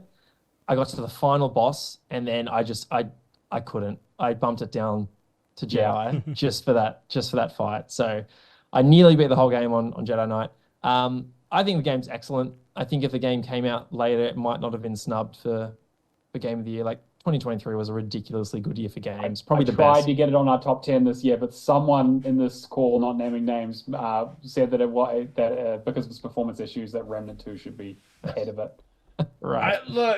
If they had delayed it 6 months, it would have been fine. Yeah, okay. Right. I have issue with the fact that they've essentially, Respawn is such a good studio. It's one of my favorite studios, and they've gone, look, this is as good as it's going to get. We're moving on. Yeah, and even I had some bugs in the Xbox version. I know PC is probably where the most pain was felt, but multiple times, I jump onto forgetting the name of the ship, but I jump onto it. We, jump to a different planet, and it would take off. It would go into hyperspace, and the second I enter the cockpit, like everyone's T-posing for a good 10 seconds. Yeah, audio is out of sync, that sort of thing. Look, it didn't break the experience entirely, but yeah, it wasn't not something you expect from a studio like Respawn. Yeah, so I thoroughly enjoyed it. I think it is like perfect Jedi wish fulfillment. Like when I think of a game that lets you be a Jedi, like I can't even imagine how much better it can get than this. Like sure, there are going to be more like Jedi powers, and we get a bit of a hint that maybe Kestis is like, dark side going on there towards the end, tapping into his anger a bit. So who knows what happens with the threequel. But yeah, I really loved it. I think it's number 3 for 2023 for me, my third favorite game. Other than that, yeah, earlier this month, the first game I beat was the first Dishonored. This is a game that I played, I think, shortly after launch, and I think at the time, just not my type of game. And my tastes have completely changed. And I thought I should definitely go back because I just love the whole idea of this game, the whole concept. The immersive sim genre is something I should enjoy. Like I love BioShock. So yeah, and I'm glad I went back. I think this game is superb. I love just how many options it gives to you. I mentioned earlier, like, Machine Games is a master of level design. I think Arcane is up there as well. So yeah, this is all, I'm on a mission to play a bunch of games from studios that have new releases coming up. So I definitely want to play Dishonored 2. Is it Death of the Outsider DLC? I hear that's like... It's this sort of spin-off game yeah. they did. Yeah. I think that's like, I've heard it being described as exceptional and definitely should play that. And then Deathloop. So I'll probably get to those this year, hopefully. Yeah, other than that, I did a quick replay of Florence, which only takes 40 minutes. Have you guys played this one? No, I haven't. I need to get around to it. I've always heard such an amazing indie. It's $8 on iOS. It is well worth it. It hits like a brick truck, like emotionally. Yeah. It is masterful at communicating its story through insanely simple gameplay mechanics. I was telling my partner this, like, it inspires me to make my own game. Like I one of my goals this year is to just like fully conceptualize this game that I've been thinking about, and I think a lot of the mechanics and the gameplay ideas will be inspired by Florence. So that's like on one of my goals for 2024. And the other game that we just mentioned, part of Game Pass drop this month that I've been trying to play is Hell Let Loose, because I downloaded it on Xbox. And me and my mates, we play crossplay all the time, right? Like I've sort of gravitated more towards Xbox. We started playing Darktide at the end of last year. They're on PC, I'm on Xbox. That was working fine. And then downloaded Hell Let Loose on Xbox, found out no crossplay. I'm like, fine, I'll go play it on PC. And then no matchmaking. Like it is all selecting servers. There are very limited Australian servers, and there are issues with the PC Xbox version, like using the PC Game Pass app, that there are clearly servers that are not full, and you click on it to enter and the game says game full or game no longer exists, and you refresh it and there it is again, still not full. So it is a roll of the dice. I reckon it's like a 5% chance you can get into a game at any given point. But when you do get into it, it's really fun, which is why we've been persisting. I even messaged my mates tonight. I'm like, shall we try hell at least again. Like because if we can get in, then it's really fun. It is like it's pretty tough as nails, honestly. Like it does very little to communicate to you what's happening in any given match. It's up to 50 versus 50. In my first few games, died plenty of times, had no idea what happened. You're very steadily, slowly proning, crawling, peeping around corners, watching the horizon, looking for enemy movement. It's class based as well, so you'll get certain equipment and weapons depending on your class. Officers have like binoculars so they can go and like point out things. They set respawn points as well over the map for your squad as well. And so communicating is vitally important. When it's working, it's really fun, which is why we've been persisting. But I'd find it very hard to recommend now until they fix it. I've heard the matches are like an hour and a half long.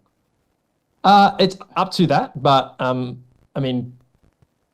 have probably been like half hour, 40 minutes tops. Depends how badly someone's getting stomped as well. Like Battlefield kind of vibes, or yeah, it's similar. Like it's not the most similar mode, like first person shooter multiplayer mode you could compare it to is Conquest, okay. But it's not exactly that because you earn. So imagine the game map is divided up into, I think it's like maybe 8x8 squares. It's like a grid, right?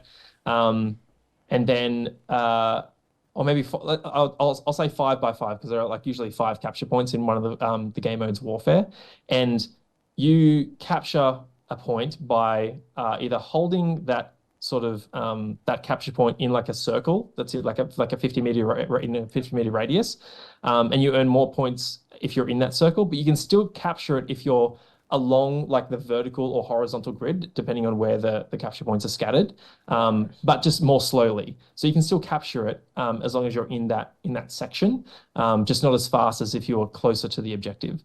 So it's a constant battle of pushing the enemy back further by capturing those points.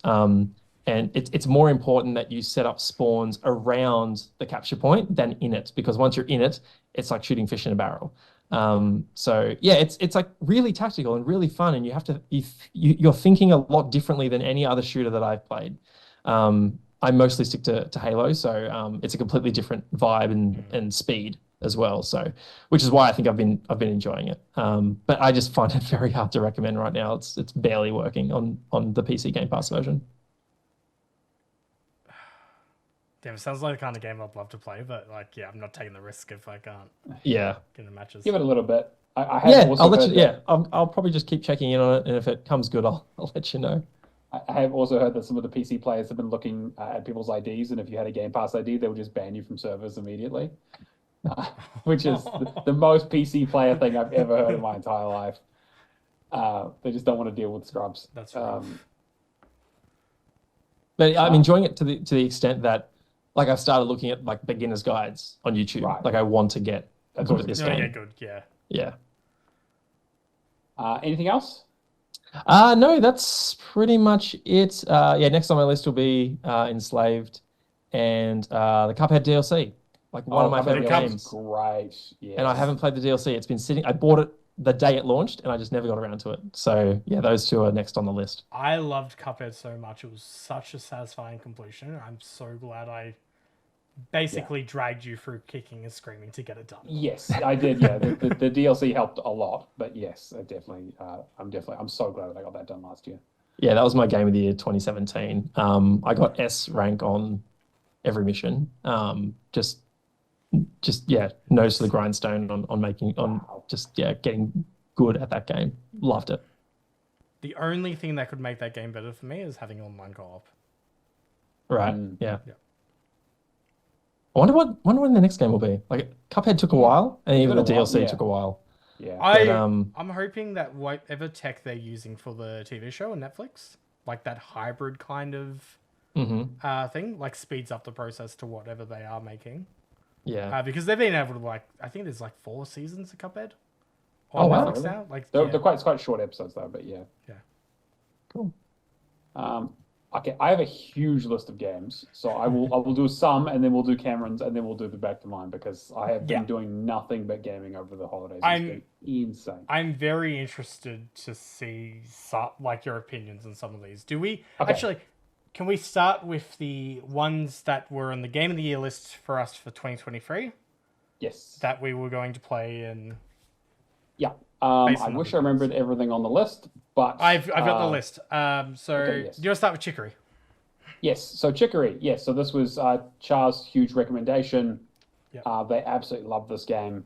Um, I I really enjoyed it. It's a really well-made, nice game.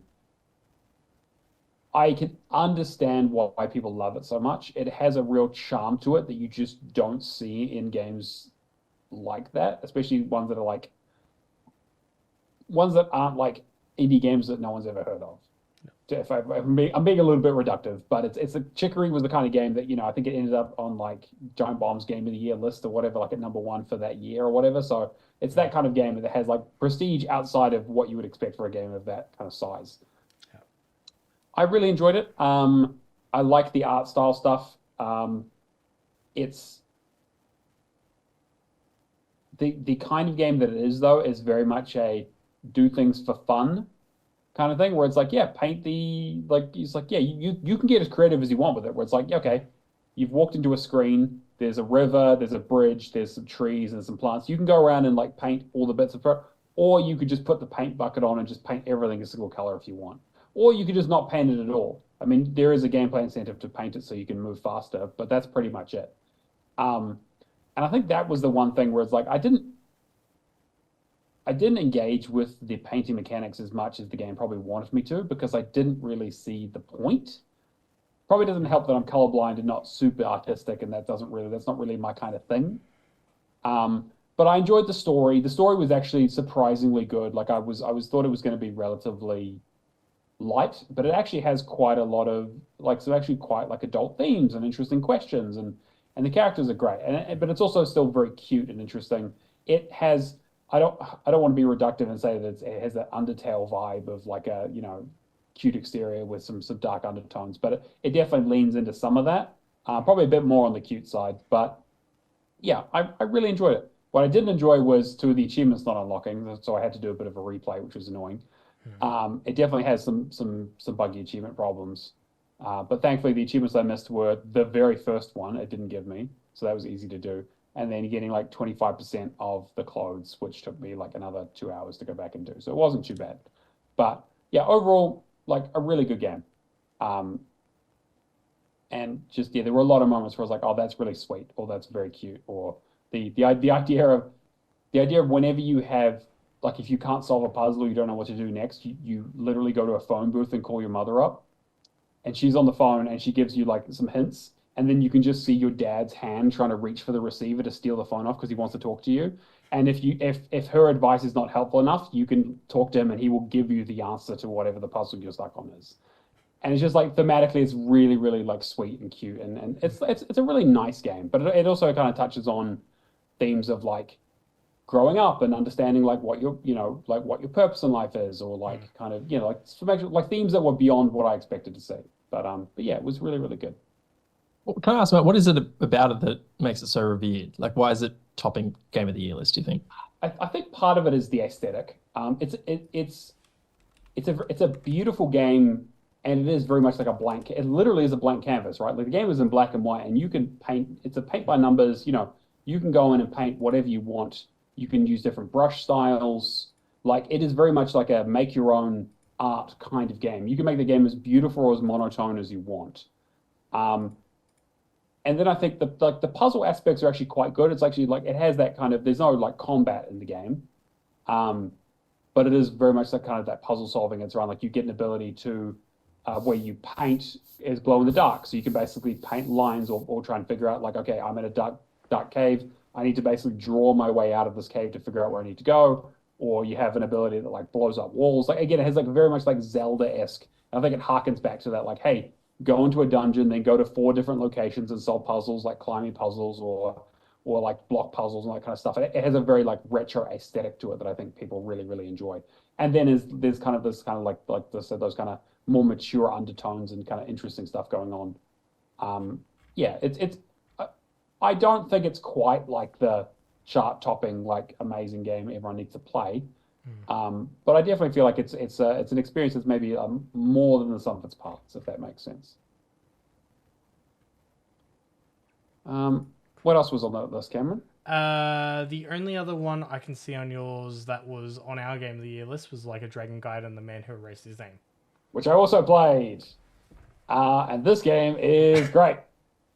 Okay, so for context, the only Yakuza game I played was the very original one. I played a little bit of on the PlayStation 2, so a very long time ago. So I was going into this basically blind. I had an idea. People have waxed lyrical about how great the Yakuza series is in terms of how it manages to match it, like to whiplash between tones, but also without getting so ridiculous that you stop believing in the world in a way that's really, really good. You haven't played Like a Dragon with the baby scene. Yeah. Yeah, exactly. I think this is a really good game. And I think, like you said, Cameron, excuse me, it is a really good like microcosm of taking what would normally be like a 100-hour game and putting it into like a 20 to 30-hour game. Yeah. And being like, yeah, let's like take some of these good bits of this game and just like make like a smaller, more condensed, more crystallized version of it. This was originally meant to be a DLC. Yeah, right. Like it's like an expanded DLC, which I think works really well for this. I was already kind of sick of the game about 2/3 of the way through it, though. And I think, like, I say sick of it, I mean like the mechanics, because I think while I think I was really interested in the story, and I like doing like the side quest stuff, doing like, hey, do all these pocket races, also fight like a million guys in the Coliseum over and over and over again to level up a team of dudes for no real reason other than just to do it. Yeah. And then like do this like hostess thing. It doesn't really like whatever. Like I understand like the game is The hostess thing is weird because usually they animate that in, but apparently because of the time restraints, they went full FMV. The FMV stuff is very strange and uncomfortable. It's very strange and uncomfortable, and I'm just like, the fact that I've played these other games and then being animated in that is like completely fine to me. But then as soon as you put somebody in like a real like situation as an actress and all that, it just seems very... I mean, hostess clubs do exist. They didn't just come up with the concept, right?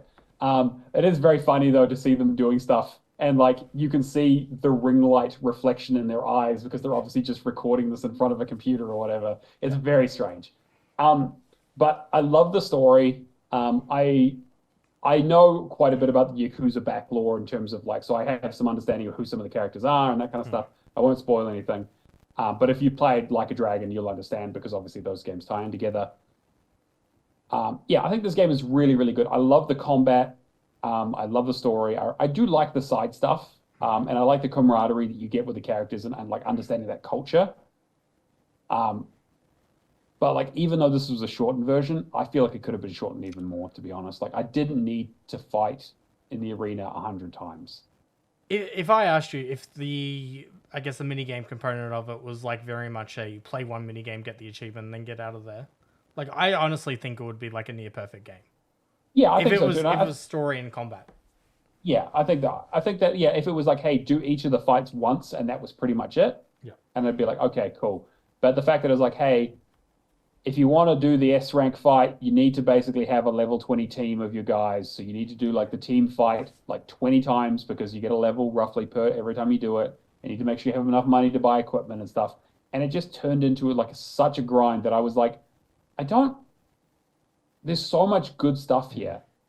And part of it is that like it's my completionist thing of like kind of ruining this game. But I've always been a thing of like, don't put something in a game that requires a grind if you don't have enough runway for people to do stuff. Like if you get to this like, hey, you need to fight the secret boss. And it's like, but by the time you do everything else in the game, you should be about ready to do that with maybe a little bit of grinding in there somewhere. Maybe. But if it's like, hey, you've done all the content in the game and you're like halfway to where you need to do the super secret final boss. So guess what? You just fight the hardest fight over and over again to get enough experience. There's no challenge to it. There's no changing. It's just a grind. Like I've always hated that kind of game design. And unfortunately, like this still has a lot of that. Like the Colosseum is where I spent like a good, I'm trying to think how long did I spend in this game? Like one third is probably right. Like I would Yeah, agree. because I spent 27 hours with that, and probably that roughly close to 10 hours of that was doing Colosseum fights.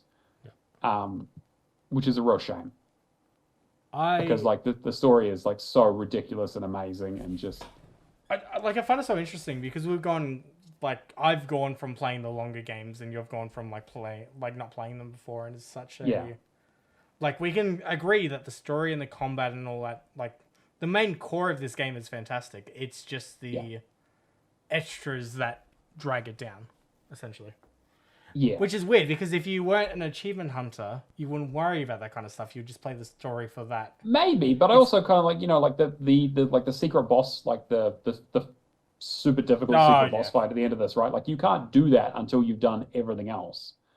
But would a normal person go out of their way to play? But I'm also like even before achievements, I wasn't a normal person, right? I was the kind of person who would do 100% in GTA and spend heaps of hours on that, right? And I feel like I was always a completionist. Achievements just made it easier to track. But I get what you mean. But I still think it was a really, really good release. But I don't know if I might play Like a Dragon, but I don't know if I'm going to go back and play the older ones. But we'll see. I mean, like what about the one that's coming up? The one Infinite Wealth is also coming up as well, which I'm interested in. I think next month. Yeah, I think so. February. This month. Yeah, something like that. Cool. Karen, you want to talk about a couple of your games? I'll quickly touch base on. Oh well, I'll go for our Game of the Year winner, Alan Wake 2. Yeah. Yeah. So yeah, I restarted because I had one glitch achievement. Played through the entire game, going through Saga stuff first, and then Alan stuff. Hands down, one of the best games I've ever played. Like definitely in my top 5. Wow, it's awesome.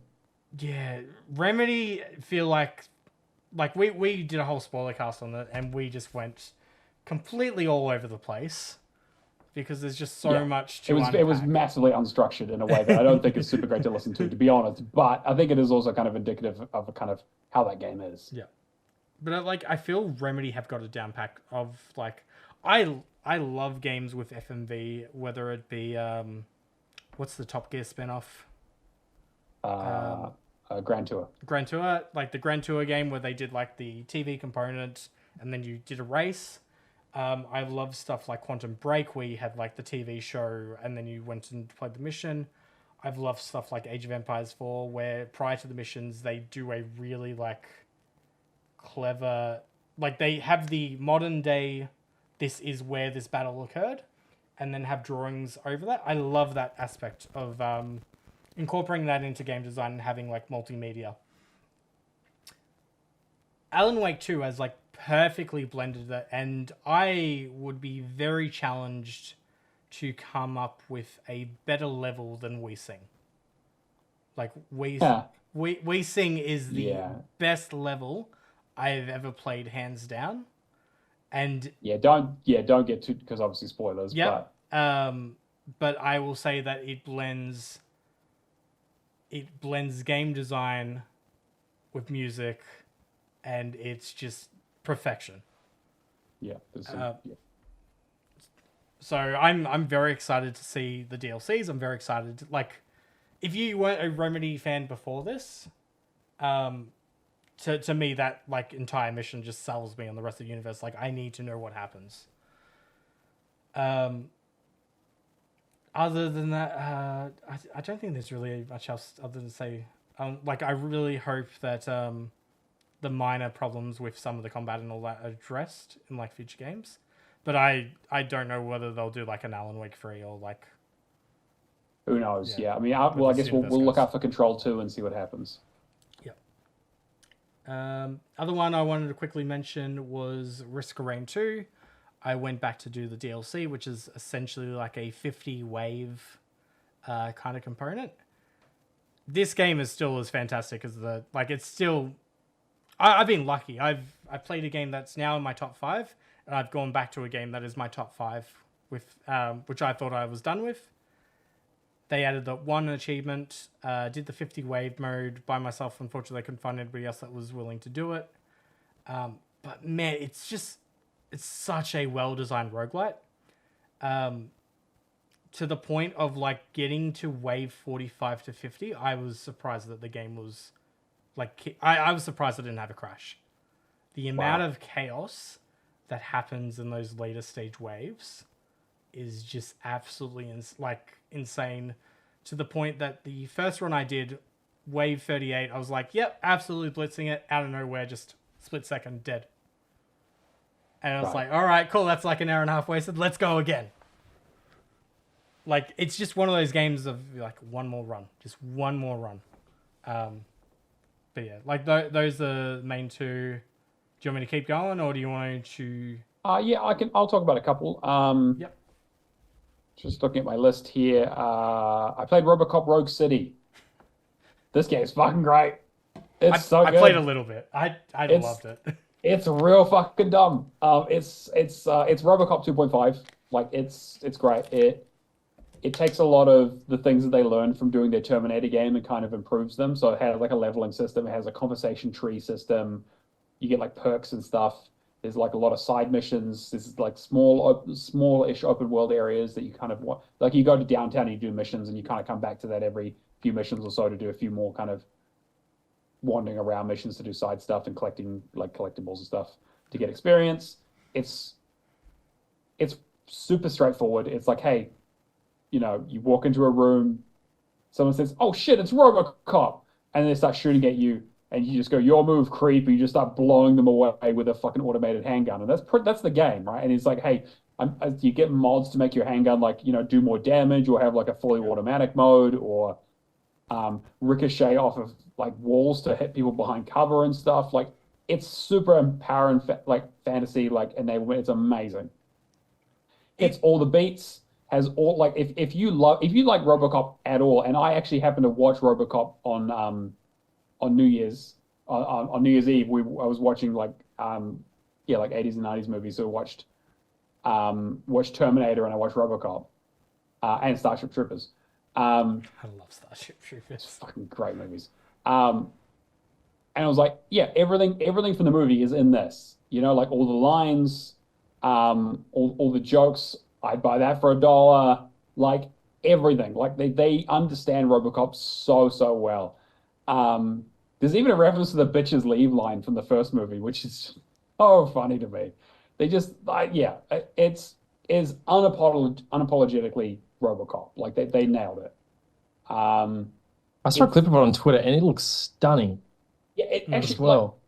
Actually, you know, like it's not like for like a AA game. They've really done a lot of work. The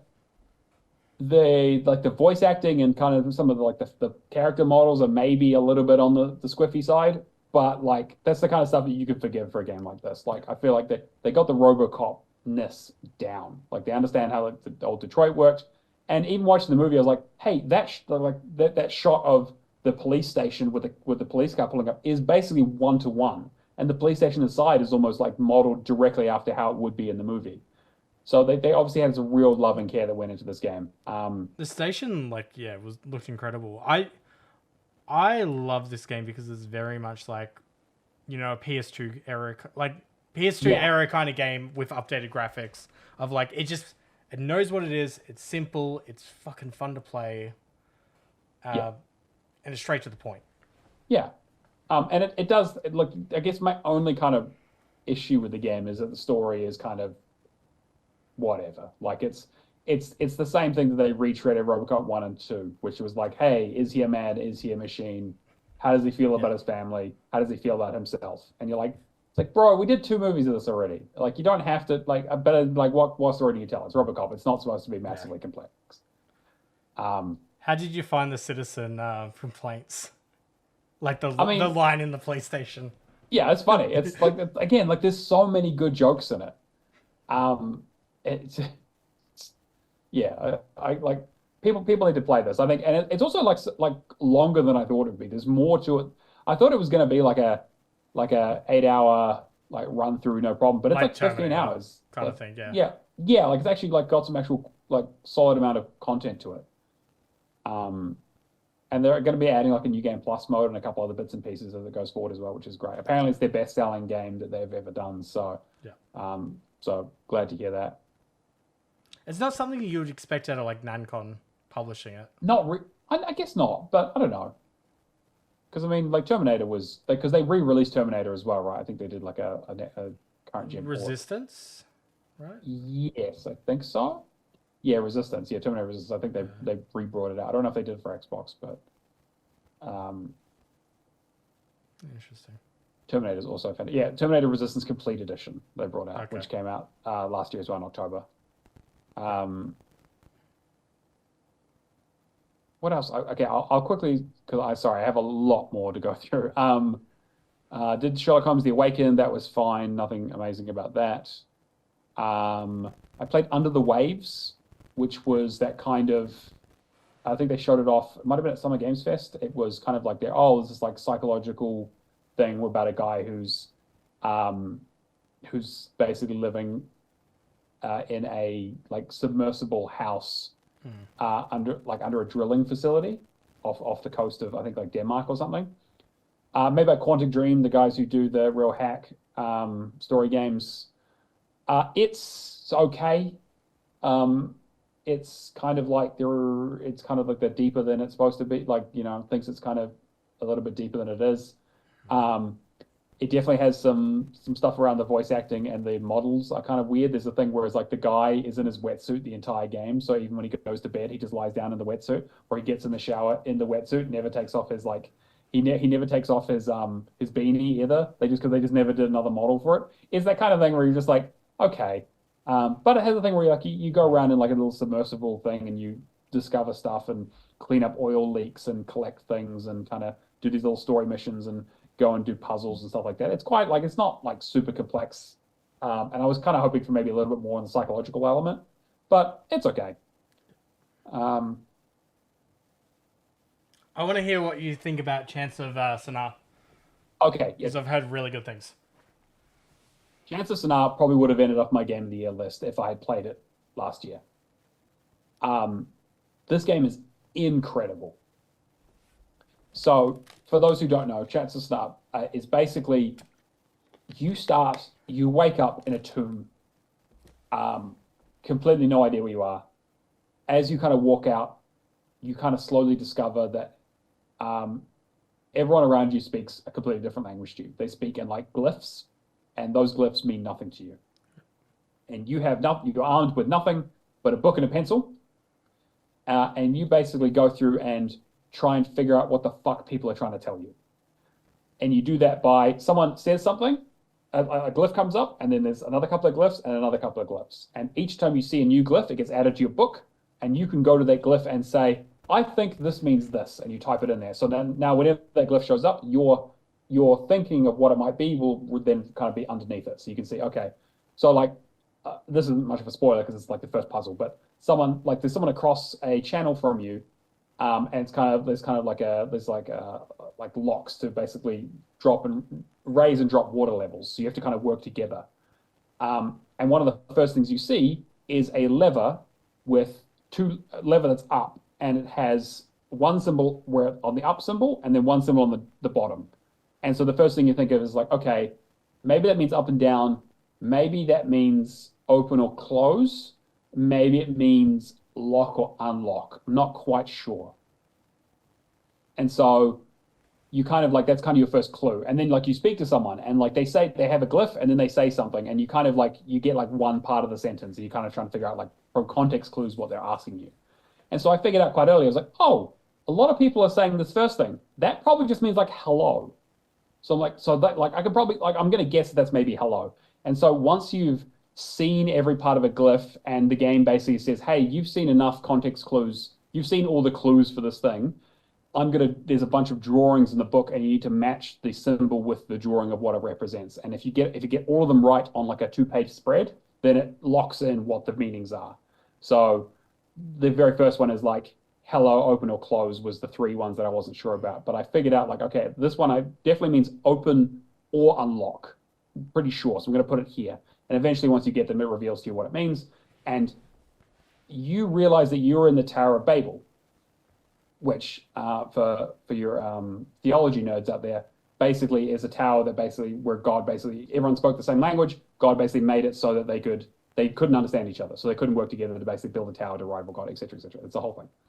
So the whole thing is that there are a bunch of levels of this tower, and every single level speaks a different language. So you need to basically solve all the puzzles on your level, learn the language, solve the puzzles, find your way to the next level. But when you get to the next level, you need to do it all over again because you don't know what they're saying. And there'll be some things that have like clues of like, hey, this probably means this means this means this. And you kind of realize there's like a hierarchy of like what people are. And each of the different places have different cultures. They have different ways of saying things. They have different like language structures. So there was one, and again, this is a minor spoiler. There was one I saw where in the second level, before most things, I was seeing like an L-shaped line, or kind of like a Z, like an N/Z kind of thing in front of a lot of stuff. And I was like, what does that mean? Because I'm like, it doesn't really, it seems to be in front of a lot of stuff. So it doesn't seem to be a thing on its own. And I realized that it meant plural. So it meant that instead of being like in the previous level, it was basically plural was the same symbol twice. So if you wanted to say pot, it would just be one. If you wanted to say pottery or pots, it would be the same symbol twice. Whereas the second level, it was this symbol, then whatever it is now, you basically create instead of it being you, it is now us, basically, if those symbols are together. It's so clever in a way that I've never seen a video game do this before, where all the puzzle solving happens like in your brain, and like you sit there and you go over conversations and you speak with people and you go, okay, I thought this meant help. They were asking for help. But I spoke to someone else and the sentence that I understood the other words in the sentence, but help didn't make sense in that sentence. So I've actually probably gotten that wrong. So I need to go back to that original conversation maybe and try and figure out what maybe else they could be talking about. And what it turned out to be was something completely different, which was really obvious, but I thought I was being smart and was like, oh, that means help because someone's in distress. So I thought they were saying help, but they're actually saying something else, which made things much, much clearer. The last thing I'll say on it is that there is also an element of translation where sometimes you get the two faction or the two different factions talking to each other, and they basically say, hey, this is like, once you've learned all the languages, it can say, hey, this is what I'm trying to say. Can you translate this into their structure with their like, and it's like, okay, you're saying this, but you say this thing first when normally you say it at the end. So it's like, you kind of have to like understand, it's like a real, again, it's like, it's not like real languages, right? But it has like almost like Duolingo style of like understanding stuff and be like, yeah, I can understand how to put these things together. I can make the sentence work. I was gonna say, like, how dissimilar to is this to like learning a new language?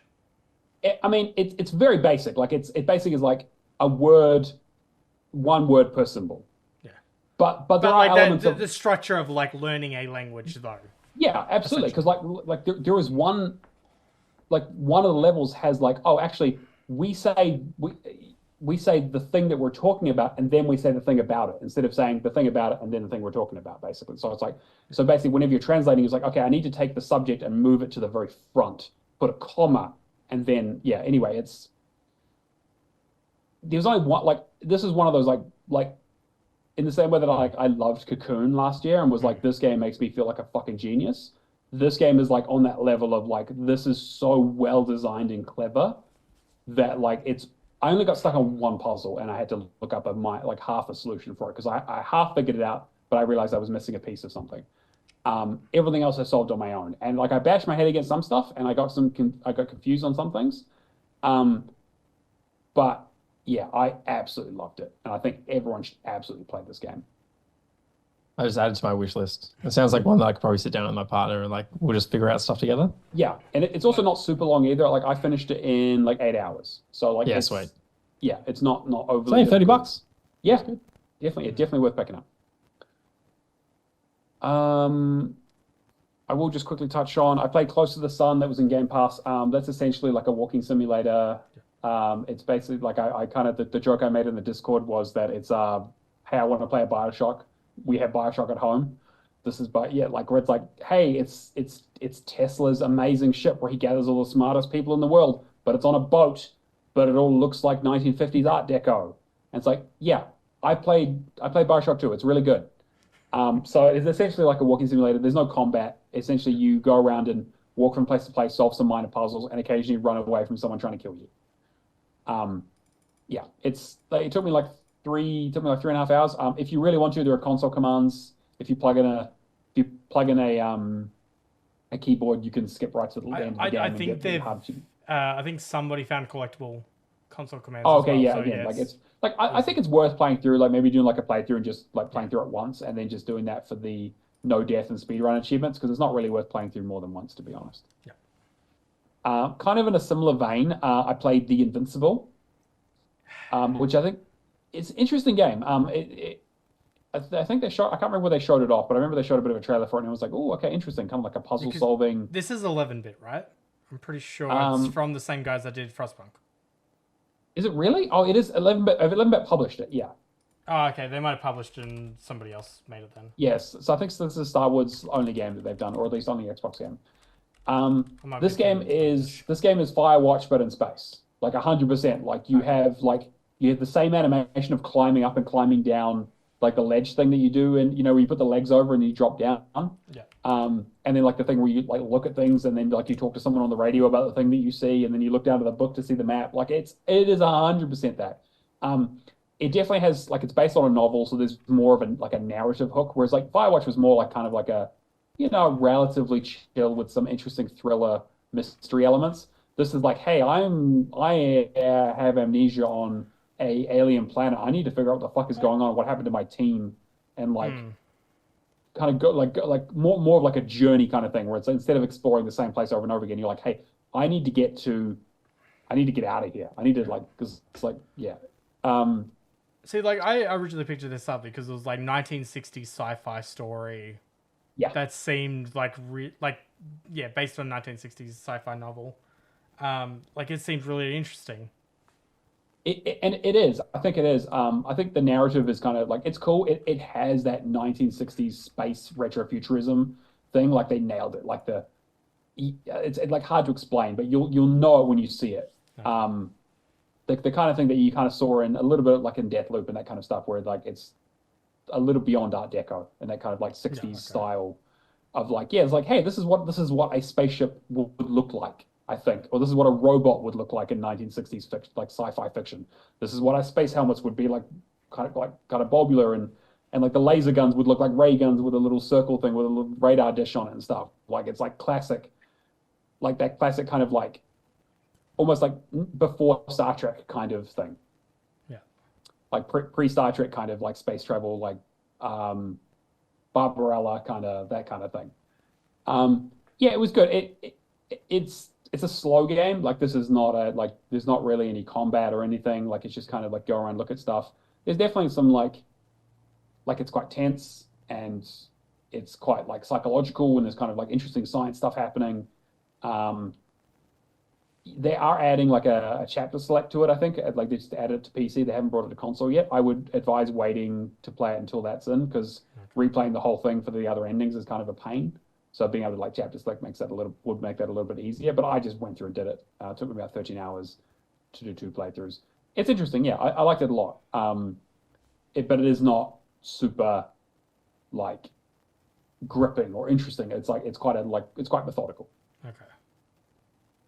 It's a walking sim, so it's like it's yeah.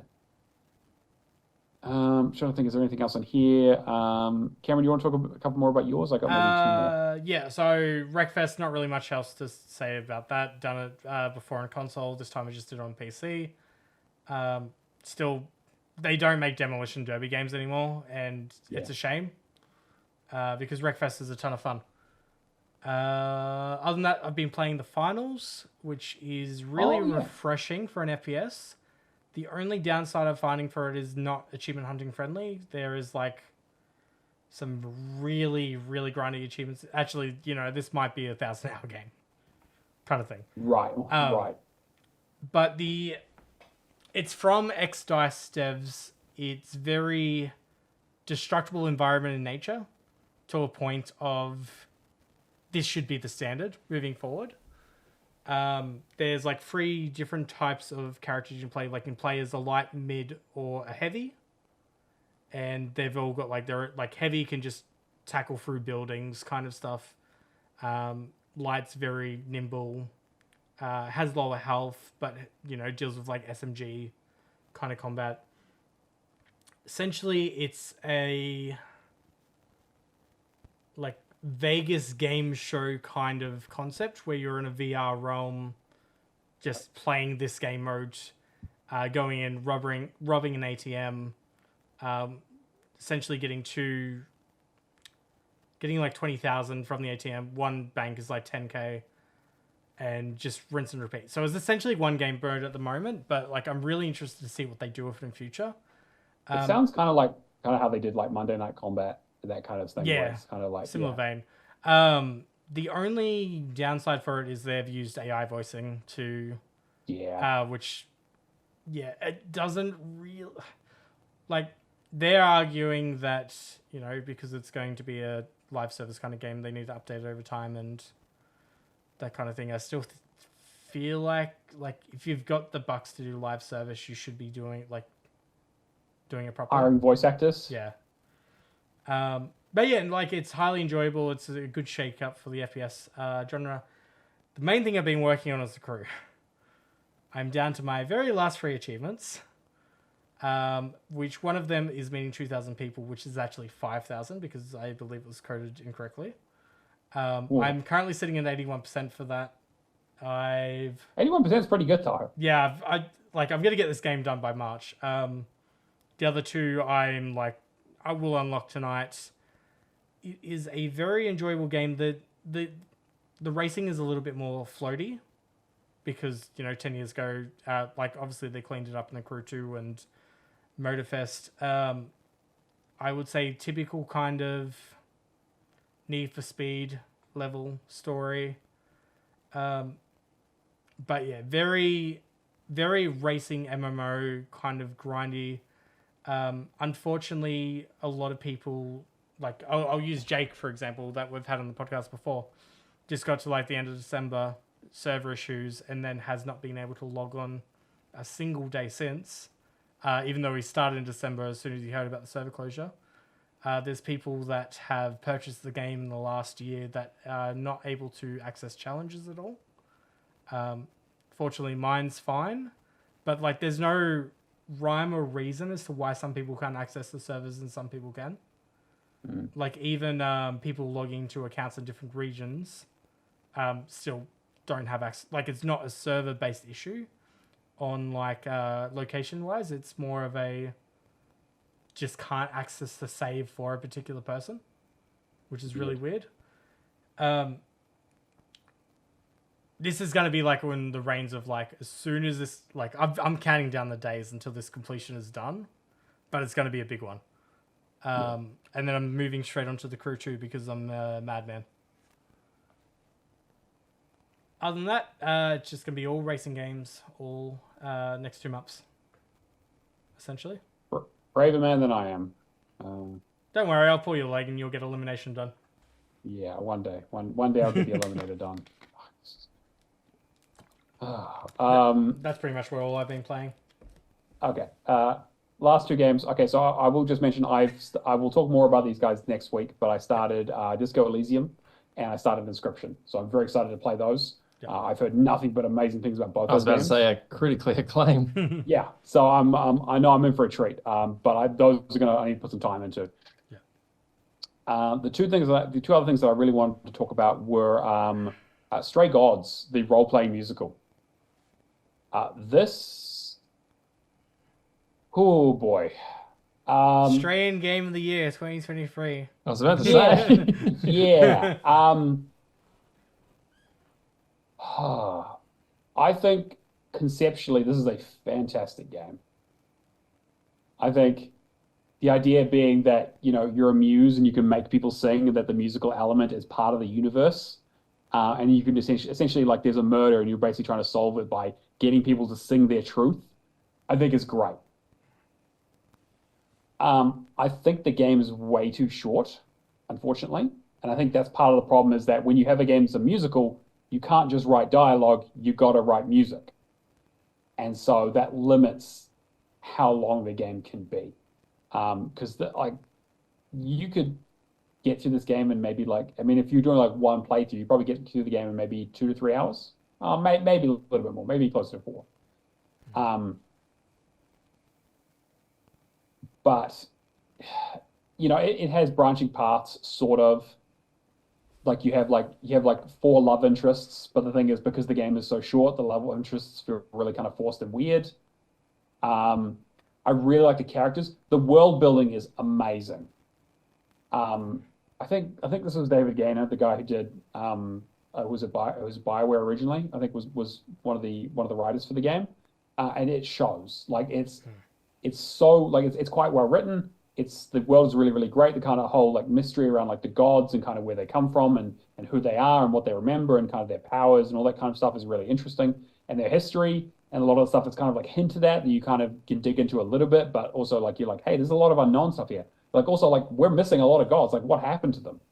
Um, it's really and then like the conversation stuff and kind of how you kind of pick your abilities of like, hey, am I like smart, am I charming, or am I strong or like forceful or like assertive? And kind of you use those as like conversation things and they unlock conversation options for you to go on different paths and kind of make friends or enemies with various gods. As you investigate this murder that you basically it's like, hey, you're the one who did this murder. And you're like, hey, I'm going to try and clear my name, and they give you a week to do it. My problems with the game is that the length is kind of it's too short.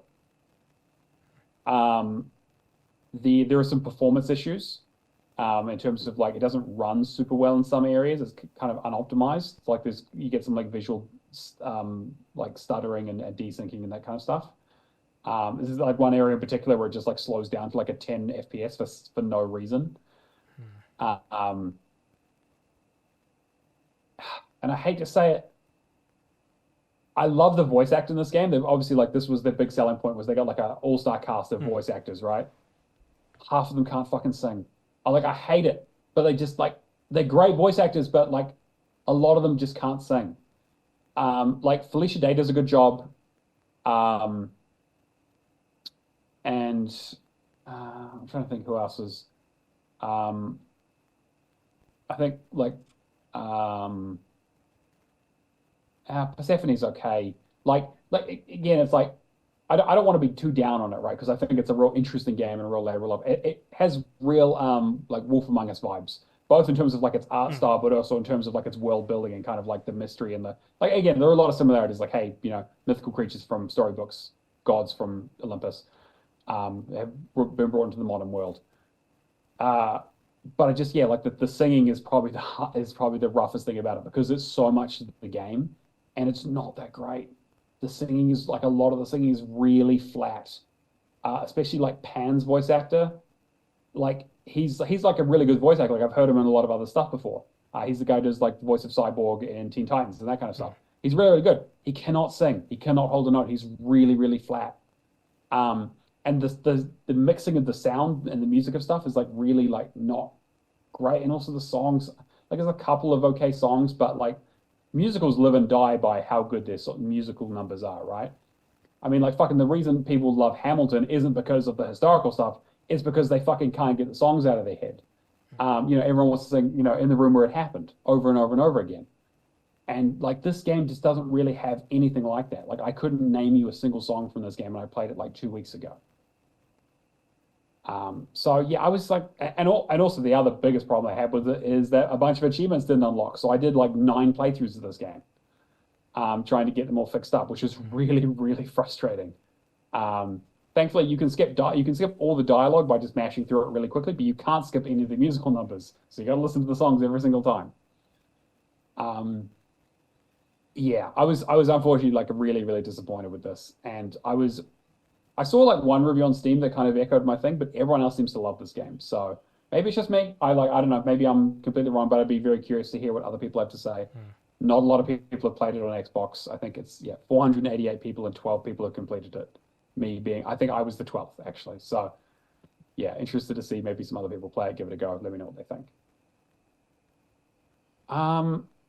And then the last thing I just did was Ghost Runner 2 because Cameron gave me such a fucking hard time about not doing the first one for 3 years after he bought me a copy. If somebody buys you a Christmas present and then you unwrap it 3 years later.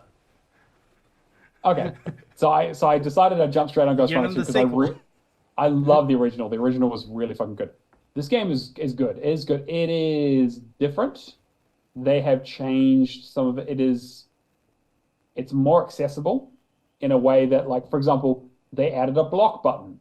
In the original game, if you got shot at, you either had to dodge or you had to swing your sword at just the right time to parry it. Otherwise, you were dead. This game is like, hey, they have a block button. You can block them, but if you block at the right time, then it does the parry. They've slowed the game down quite a bit. Well, not quite a bit. They've like a decent amount. So like the enemies don't like shoot at you like crazy super fast, so you don't have to be like quite as frenetic. And they've added it's in the fucking trailer. Like there's a bit where you're on a motorcycle. So they've kind of added some like vehicle elements to it. They also have like a slightly open world element. Like it's only one level. Well, there's like maybe like 2 or 3 levels where it's kind of like, yeah, there's some like motorcycle element stuff where it's like kind of open world and you go to different locations and kind of it's more like freeform. And I don't really think it works. So, like it's interesting that they did it, but I feel like the stuff in the tower that's like more cyberpunk, more direct, like, hey, it's like parkour, grappling hook, wall run, jump, grappling hook, throw a shuriken, grappling hook, jump, etc. Run, and then get into an arena to fight a bunch of enemies, and then keep like the loop was really, really good in the first game, and it's in this game as well. But I feel like the extra elements they added on don't. I don't think it's as good as the first game. I still think it's a solid game though. And if you like the first game, I think you'll probably enjoy the second. But I think that they've changed enough of it it feels a bit clunkier, a little bit like a less zippy. So you're not quite as you're not free running quite as ridiculously as you were before, like jumping across things and there are still elements of that. Like there's an ability that speeds you up by 5% every time your combo goes up. So if you get like a 20 combo, you just like flying across levels. And I was like, okay, this feels more like the original game. My only other real gripe against it is that it has a roguelike mode in it where you basically have to do like a bunch of challenges back to back, and you kind of get like upgrades per challenge that you do, and you apply them, and you have to get to like level 4 of this. You have to complete like 4 levels of this challenge thing to get like the last collectible for the last achievement. I was white knuckling it this afternoon. I was like down to my last couple of lives on it, and I managed to get it. But I had definitely had like 5 failed runs before that. They were very, very frustrating. Oh, okay. That's just about everything I played. I'm going to leave it there. I have like Baldur's Gate 3 in here as well, but I will talk about that once I played more of it. It has been a busy 3 weeks. I think you and Char need to just do a whole Baldur's Gate 3 as a spoiler. Yeah, I think that's probably what's going to happen. That game is so fucking good. Because I'm not touching that with a 10-point poll.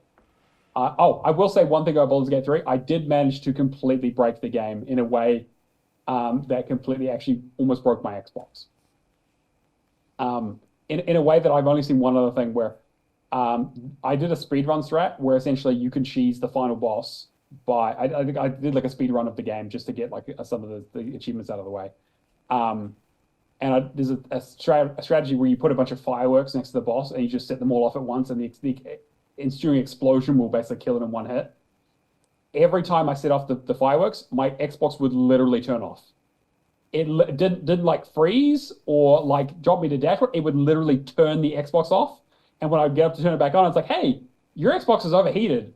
You should probably like ventilate it more. I would touch it. It wouldn't be hot. It would just like something in their code basically, I think, is trying to render too many fireworks going off at once breaks the entire fucking Xbox.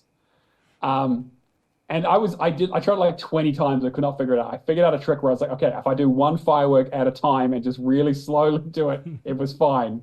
But doing 60 of them at once apparently is the hard limit for the Series X. So that game really pushes it to the limit. Imagine what it would be like if you did it on a Series S. Yeah, no, the thing would burst into flames. Yeah, exactly. It would become a toaster. Baldur's Gate 3 fireworks is the new Crisis. So that's exactly, yes. Yeah. 100%. Can it run Baldur's Gate 3 fireworks? Yeah, exactly. Exactly. But I'm loving that game anyway. But we'll talk more about it in the coming weeks. Oh, okay. Cameron, do you want to go through the leaderboards? I'll and smash through the completions? leaderboard and Thank you, because my throat is killing me. All right, so we have MC Panda Gamers on 14,190. We have Martel 18 on 18,690, and we have Red 047 on 27,530. Good scores, guys. Completion shoutouts. We have Mikhail KV. We have Coffee Talk 2, Benedict Fox, and Genesis Noah.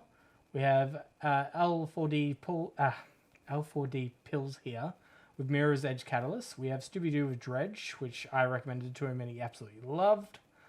Dude That Writes Long Reviews, Black Ops Cold War, Professor Pluto Chorus, Firehawk with Dreamlight Valley, Left 4 Legacy with Sleeping Dogs Definitive Edition, Anubis with Vemba, Phoenix Frost with RE6, Just Jake with Chained Echoes, and Lord Mud with Remnant from the Ashes. Amazing. Some really good games on that completion list. Yeah. I know that Alex, Professor Pluto, was really enjoyed Chorus, so we're trying to get him to get into. I need to get around to it. Yeah, I definitely recommend it. What's the other one that he was looking at? Was it Everspace? Everspace 2? Yeah, Everspace 2, I think was the one that, yeah. I haven't thought about Mirror's Edge Catalyst in so long. I completely forgot that game exists. I went back to it recently, and God, the end of the game does not hold up. It just completely falls apart. That was one of those games where everyone wanted it and then it didn't sell. Screaming, shouting, "Give us a new Mirror's Edge!" And it happens and no one buys it. It's a good game up to the final level, and everything just breaks. I think it's a good game. I don't think it's a great game.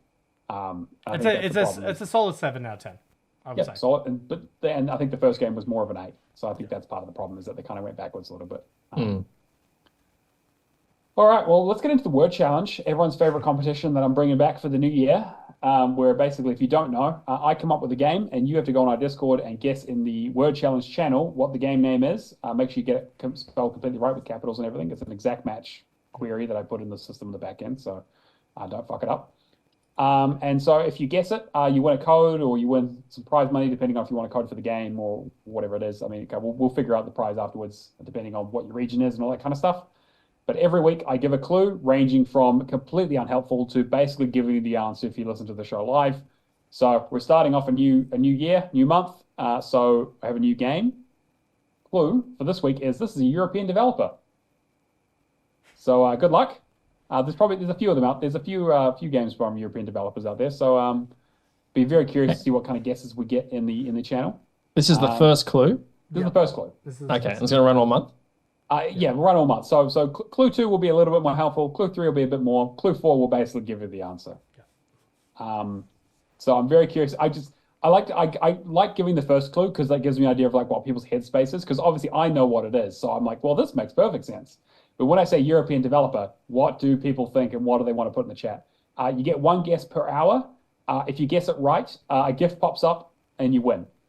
If you guess The Witness, a different gift pops up and you lose. Do not guess the fucking Witness. It's not The Witness. It's never been The Witness. We need a 2024 The Witness. We need a new game this year to just change up the gifts. But seriously, it is funny for me because anytime someone guesses The Witness, I go in and change the gift. So anytime someone guesses it, it's a different gift telling you to fuck off. I can't even remember where The Witness started. I don't even remember either. I think it was someone just guessing it over and over again. 10 times in a day. 10 times. It was if it wasn't right the first time. Anyway. And it's always an Xbox game, right? It's playable. Not always, but not always. Okay. But it'll be dictated by the clues. Yes, okay. I usually will. The second clue will usually be if it's on an Xbox game or not, or what console it is. Wasn't there one that you did was a game inside of a game once upon a time? Yeah, I did. I did Vector Man. Because it was part of the Sega Mega Drive collection or whatever, and it's I think it is Vector Man 2 or something, just to be romantic about it. I was trying guessing Alan Wake, everyone. It's not Alan Wake. It's Alan Wake. All right. Well, Remedy is a European developer, but hey, it's a good guess. European developers that I know. Like Techland, CD Projekt. Yeah. Hang on. UK? Does that? Yeah, sure. UK will count. We'll add the UK, I guess. Yeah. It's not where he's thinking about, but I mean, a bunch of Ubisoft devs. Yeah, Ubisoft is all over the place. Yeah. Like GSC Game World's the Stalker dev. Yeah, actually, Oh, that's true. yeah. I'll say there's a lot of Eastern European devs out there, so it's all part of Europe. What's making All right. Replaced? Hmm? What's that studio? Replaced. The Ukrainian studio, right? Yeah, Yeah, it's Ukrainian. I can't remember the name. can't think of the name. Yeah, I'm because they so got delayed. excited for that to come out this year. I know. I'm Fingers hoping crossed. it's kind of like shows up again at the showcase and then drops like 2 weeks later. That'd be amazing. You know, it'd be nice. Sequel for Hollow Knight. That'd be really And nice. Silksong. Oh yeah, Never Silksong. You heard reckon of we'll get it. a date this year? No. You reckon it's this year? It was meant to be No, 2023. Every It's game they were 2026. talking about was coming out in the next year, remember? Exactly. Oh, God. All right. All right, well, let's Not talk about done our that for Patreon long. quickly. Patreon is basically a place where you can give us some money so we can afford to do the show. All the money goes straight back into paying for things. I got the Zoom licensing coming up in February. That's very fucking expensive. So all your donations are hugely, hugely appreciated because it's like $280 a year. It's a So joke. patreon.com/HallOfGamers. A huge thank you to Lee Howard, Mikhail KB, Natolinator, Mad Lefty, Admiral Awesome, Happy Moogles, Kung Fu Skills, Hack and Pone, Cavaliers07, Old Mate Clown, Mark B, McLovin Legend, Mace J, Left for Legacy, and McNulty. We Mace would not be able to afford to J. do this.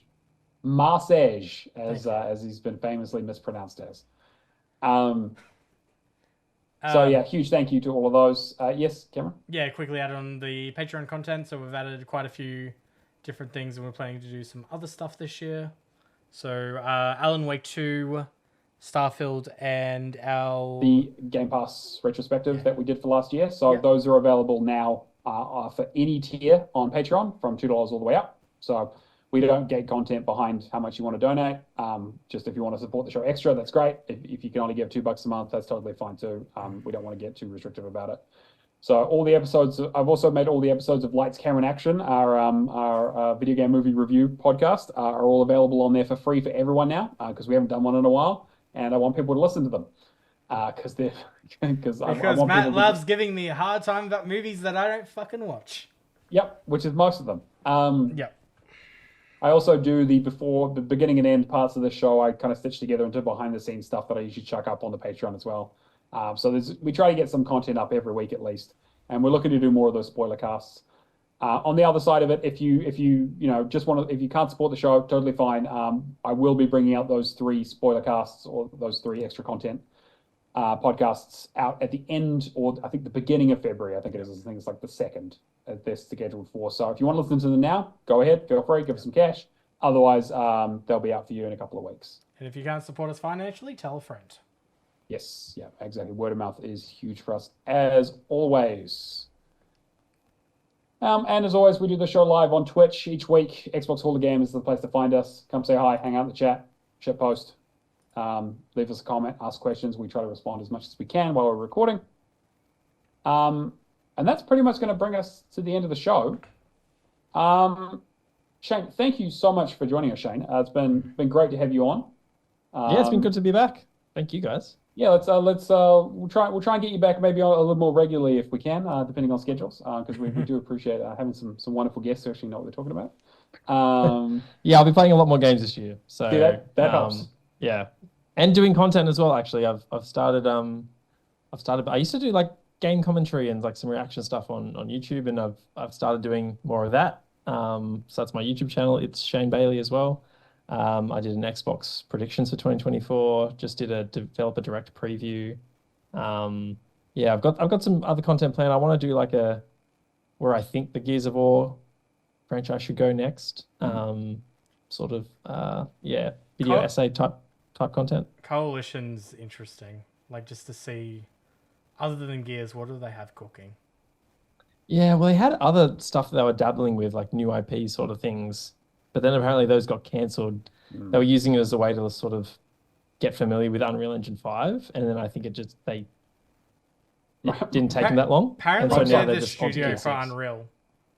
Like, Yeah, they're helping everybody else. So Yeah, I hear they're helping Undead Labs, which I am very excited about because I love State of Decay.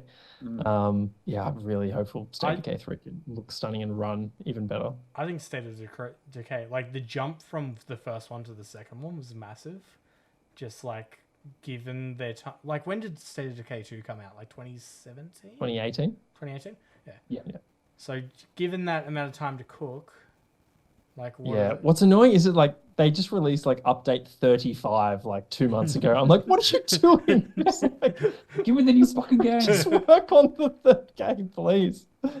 Oh, that is anyway. one game that has like definitely been well supported though. Yeah. Like, Yeah. So fingers crossed for that one. Maybe we see this year. Who knows? Yeah, but thanks for having me. Always a pleasure, guys. Oh, Happy to be back. Oh, good. Cameron, you got anything you want to shill? No, just Shadowless AU. I'm honestly not probably. I might do some streaming here and there, but I'm not really going to be focusing on it too much because I'm planning to move in the next month or two. So a lot of focus is on there, and then hopefully by the mid-year I can just go straight back into it. Fantastic. And as always, I'm just on the Discord.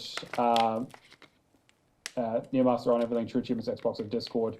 I have still threatened to stream my attempts at the Eliminator on Forza Horizon 5. I will do that at some stage. I've just been playing too many good games that I enjoy to put myself through that pain for hours on end for people's amusement. However, I know I've said that I'm going to do it. I will do it. I have not forgotten. So stay tuned. Next month for me is entirely going to be racing games. I think if we can get you Forza Horizon 5 completion, that would be amazing. Yeah, that'd be great. So then you can start 4. Oh, okay, all right. Well, that's going to bring us to the end of episode 106 of the Xbox Spoiler Games podcast. We will catch you guys next week. See you later. Bye, everyone.